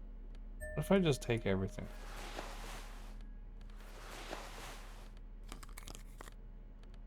Start over, right?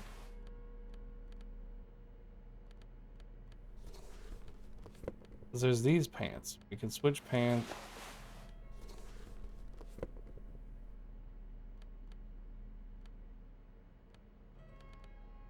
feel like if we look at our shirts, these are the best shirts. We have the best shirt.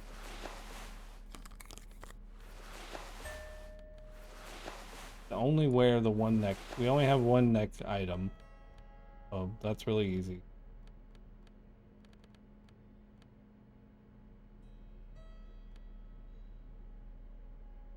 I would rather not lose reaction speed.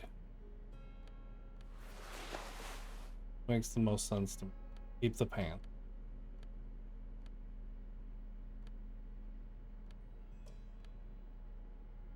Gaining both drama and electrochemistry might be better than conceptualization. I do like that skill a lot. I could always add stuff back into it. My logic's also kind of low now that I have a -1 to it. Because it's already 5. 5 is bad. But like, detecting lies could be good.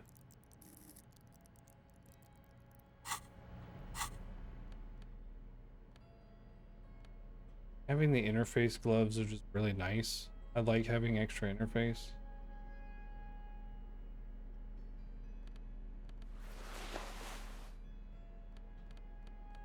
Getting extra logic would be cool. You can always put...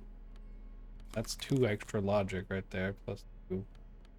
But this is a better round out of skills. I also really like Encyclopedia. I think it's extremely useful. It gives me more context for things. Which is something I'm constantly wanting.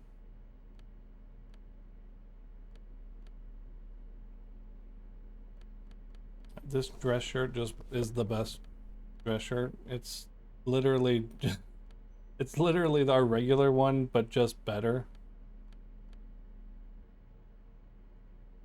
We can always lose the composure.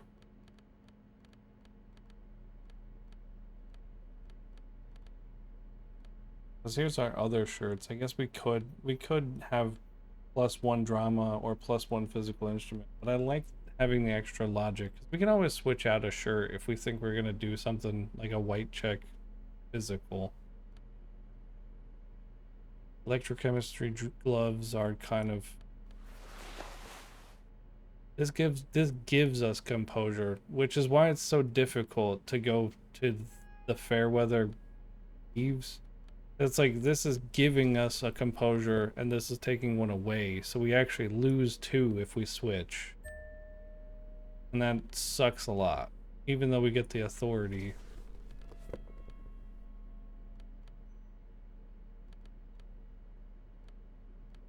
The interfacing is more useful than the half-light.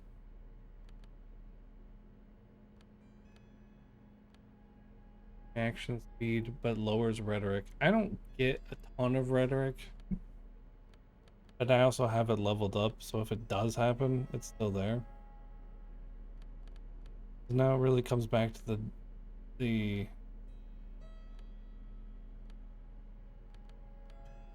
this shirt sucks. This shirt's doable. Definitely something. I don't know if it's a good... Makes me more policey. And then we kind of just end up here where right where we were before. I was like, I think this is the best outfit I have, just for everyday usage. I don't know. I was just like, oh, we could just like completely start over and see if we could get something that a better spread of stats, but I just don't think that I have those pieces for the build that I want. Maybe if I wanted to go react.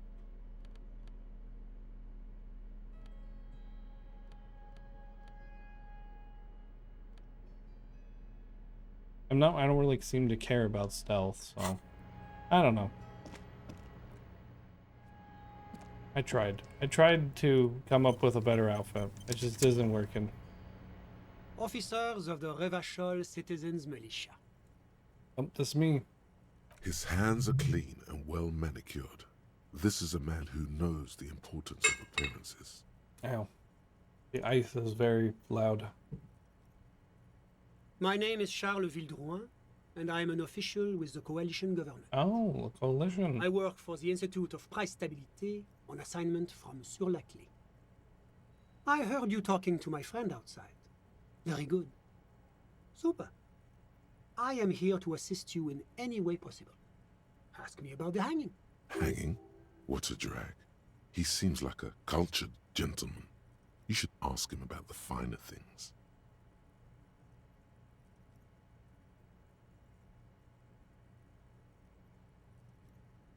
I like how I'm just gonna show him all the stuff that I stole from him.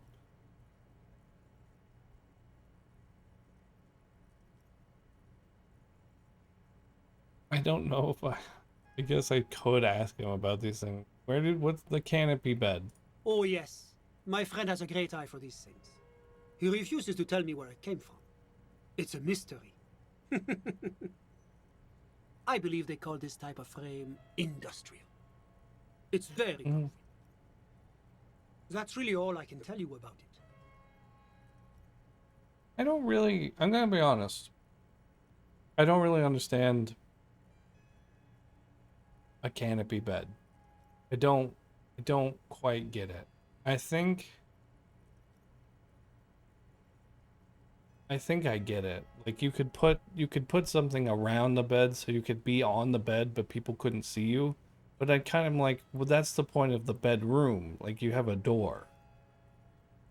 Like what does it benefit me to have the curtains drawn on my bed? I guess potentially light.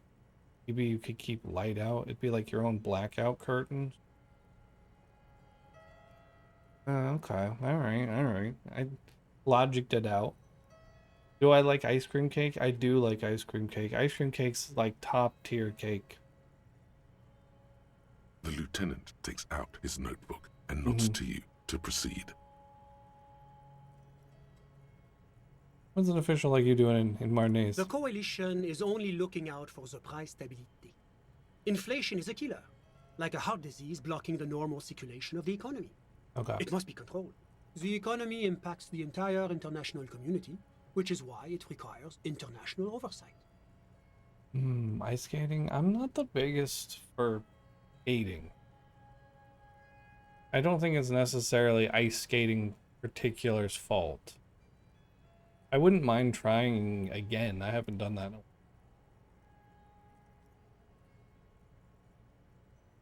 while. What are you doing here in this apartment? Well, I'm renovating it. It is an interesting project. The building used to be a 12-story skyscraper before the cannons took the top 4 stories off. This, of course, happened when the Coalition forces landed here. Right.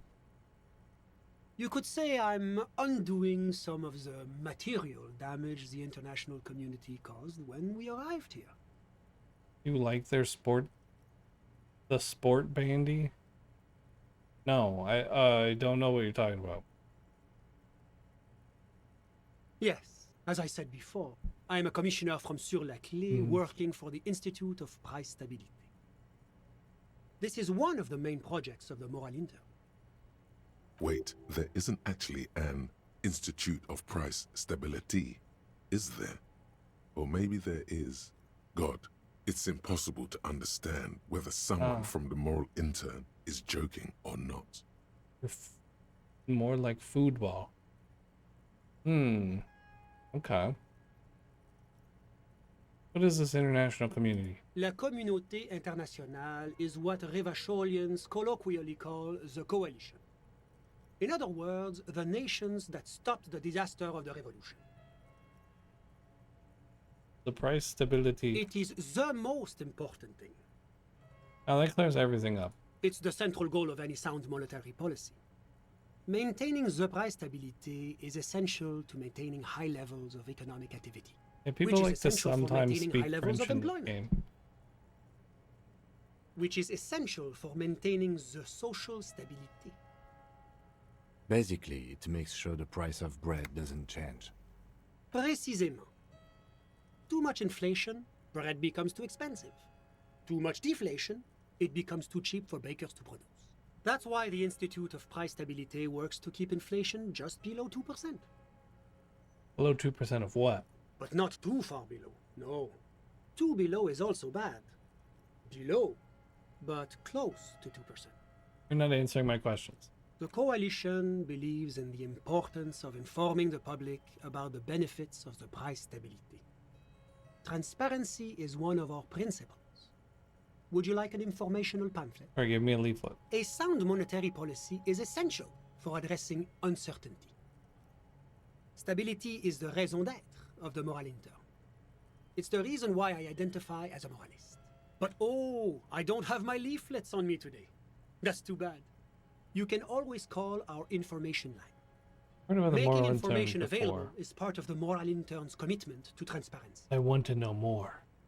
It is the most, it's the central It's goal, the wrong which is thing. Basically, Précisément. That's why the Institute of Price Stability works to keep but not too far below. The Yeah, coalition believes in the importance. A sound but oh, I don't have my leaflet. It's the International Organization Sorry. for Moralists.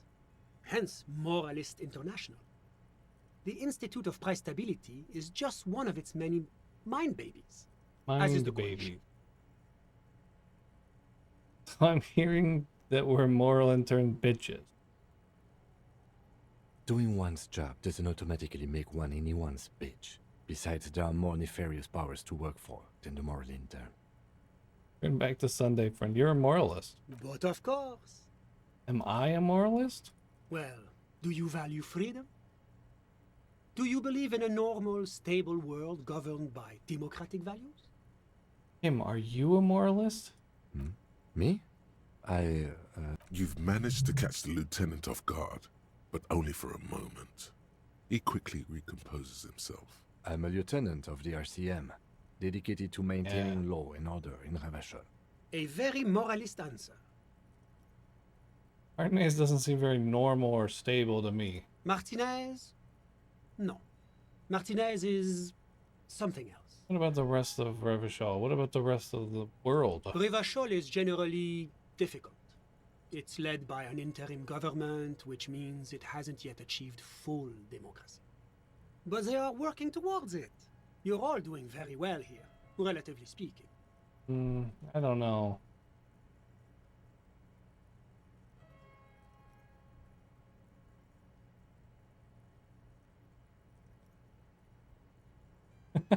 It's like every time I'm talking to people, I'm choosing option D, none of the above. Is that moralism? Is this option D usually the most reasonable answer?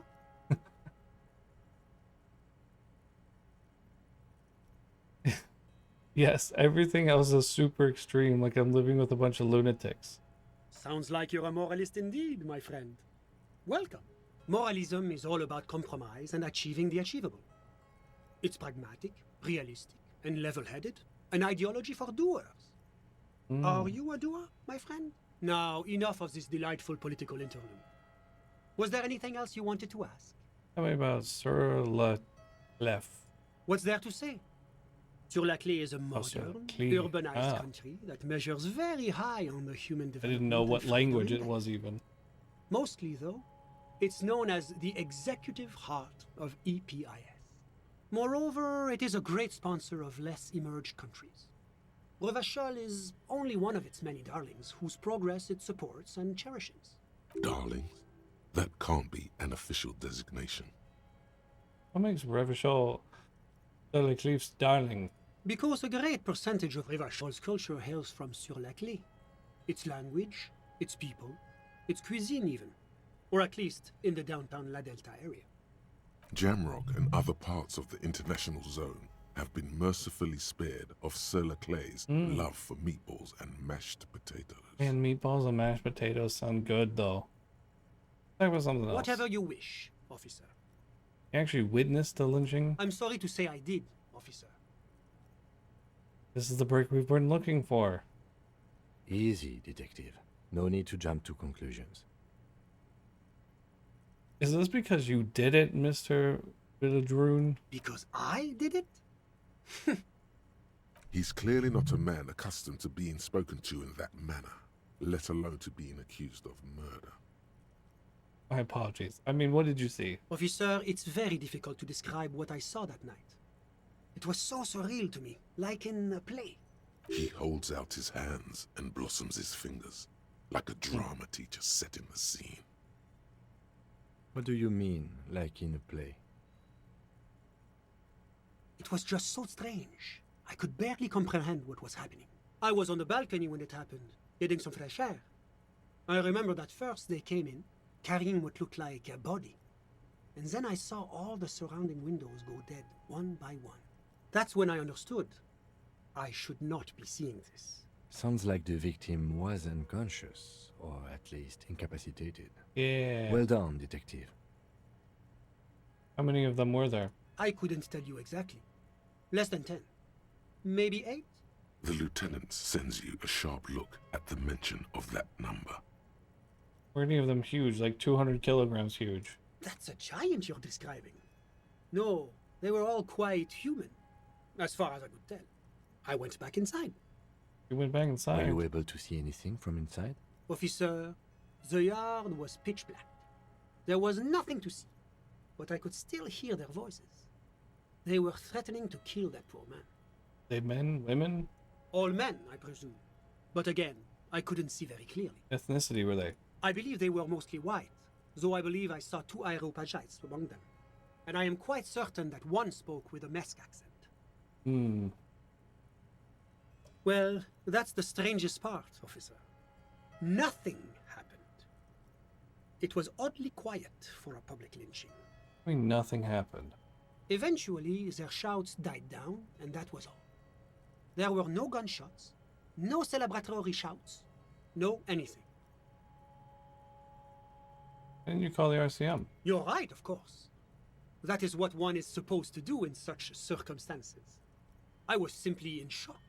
I'm afraid I don't have anything else to add. Ah. About what time was all this happening, approximately? All I can say is that it was late. You didn't check your watch? My watch? Yes, now I remember. It was 30 minutes past midnight, give or take. Let me get this straight. You didn't actually witness the hanging itself? No, I didn't see the corpse until the following day. It seems this wasn't the break you were hoping for. I think we have everything we need. Thank you for talking to us, Mr. Villadroin. Villadroin. Of course. Anything I can do to assist the RCM. Can you tell me about your friend? Ah, my friend. My friend is a good young man. His family immigrated here from Kedra, and life has not been easy for him. But he understands the importance of education. He has taken his future into his own hands, and that's all that matters. Kedra is a candidate member of APIS.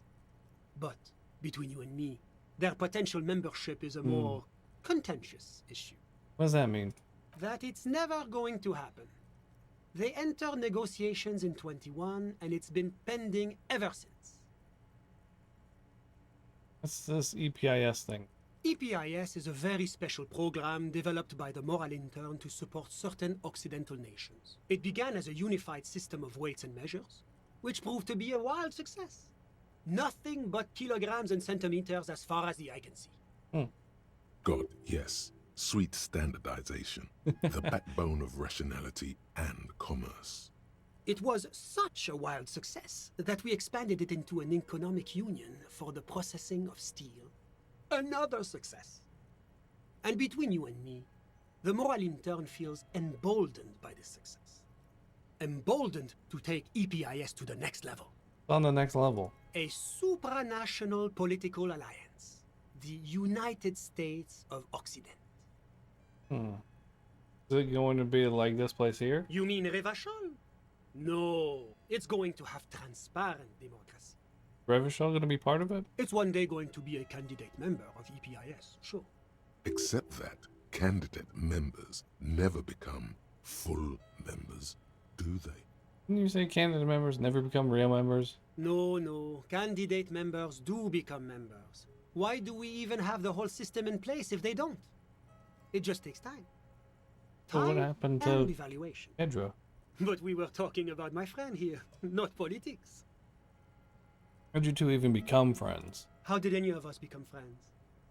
Bad things happening on the Insulindian Isola? Oil platforms ablaze in the night? Civil wars lasting for years? Finally, the international community is forced to step in. You're describing how the coalition occupied Revachol. One of the wonders of democracy is that everyone is allowed to have his own opinion. And not just allowed, encouraged even. Have you ever tried debate? There's a joke here, and you know what it is. Yeah, I'm what they call a master baiter. Oh, how wonderful. I've heard it's oodles of fun. Not that I have time to take up new hobbies myself. The lieutenant lets out a long nasal sigh. You still haven't told me who he is. Sorry, who? Your friend, the smoker. But I told you, officer. He's a bright young man here to pursue his education. Education is the foundation of our future, especially the arts. All you can tell me is that he's here to study the arts. He's deeply enmeshed in the study of the fine arts, yes. As though you weren't envious enough of the boy as is. Which arts? He's a truly free spirit. He likes all the arts. Perhaps graphic design, printmaking, who knows? The world is open wide for a talented youth like him. What are you doing in this apartment? I'm just enjoying the view. Isn't it rude for your friend to leave you alone? We're old friends. Nothing's taboo between us. He comes and goes. I'm sure you'll see him around. He's very active. I had something else in mind. I'm all ears, officer. That's all I needed. A moment, officer. Do you have everything you need from me? I'm afraid we won't have the chance to speak again once you leave. Hold on, why can't we talk later? It's against diplomatic best practices for an official in my position to be discussing murders with local militiamen. And I'm pressed for time. After you leave, I should be leaving as well. That's not the real reason he's so apprehensive. Men in his position shouldn't be seen loitering around in underprivileged young men's apartments in the middle of the night.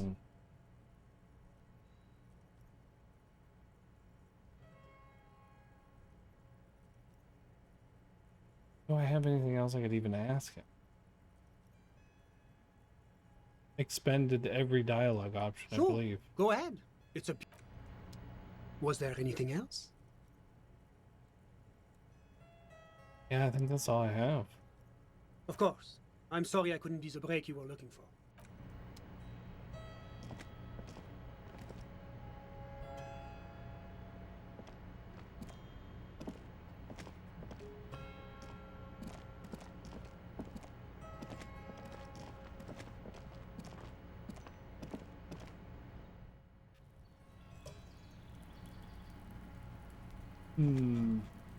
Okay. We should be done. I should be actually done playing the game now. We are making some nice progress though. We're getting somewhere. Our stats are no longer completely zero. We fixed some of that. We have one authority. We could potentially get more. To get 3. So if we ever needed that, we, like, hey, our intellect skills are okay. Our physique skills are fine, I guess. Electrochemistry is at least good.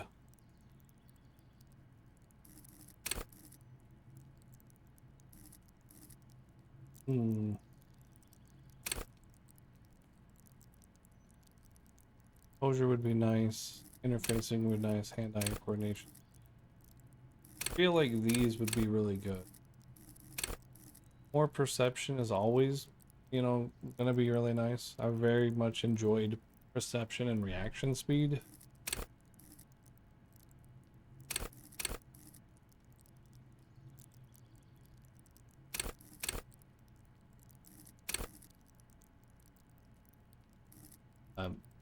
As far as objectives, let's see.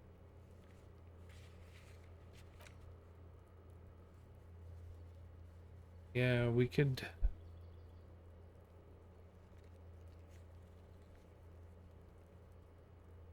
do this.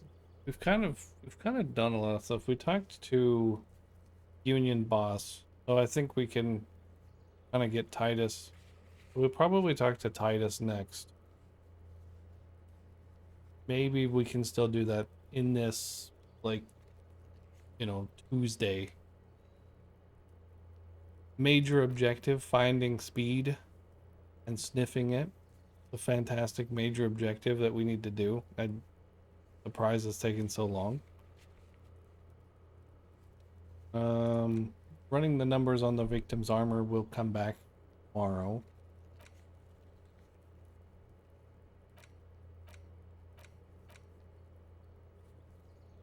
Not finding anything about the tattoo.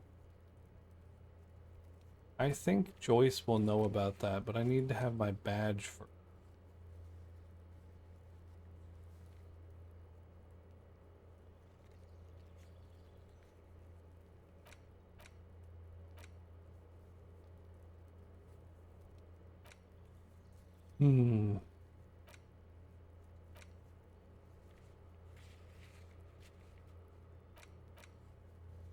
I've never gotten the sad song on tape. I don't know where that would even be.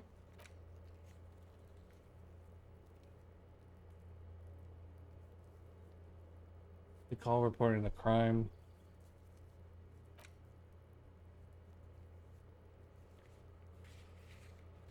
I feel like we need to wait on this.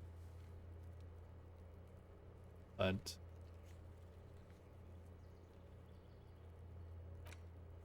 yeah, we have a couple things. We have things that are done. You know, we have a lot of things that are done. We're getting there. It's pretty fun. I like it. Track down your badge. It'd be nice to track down the gun too. Kind of gave up on it. Not sure where we're gonna find that. I'm sure it'll come back at some point. Yeah. Game fun. A good time. I don't know if I saved. I feel like I saved. I'll save. And then it auto saves anyway. Lots of saving, apparently. There's so much saving. So much.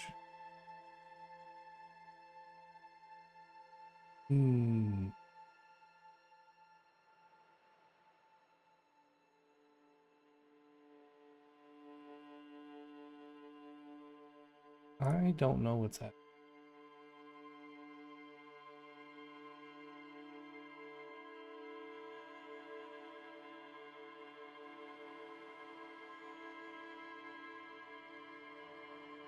Huh.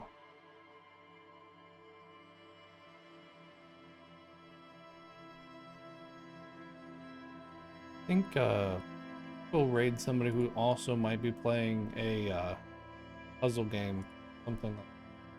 Oh.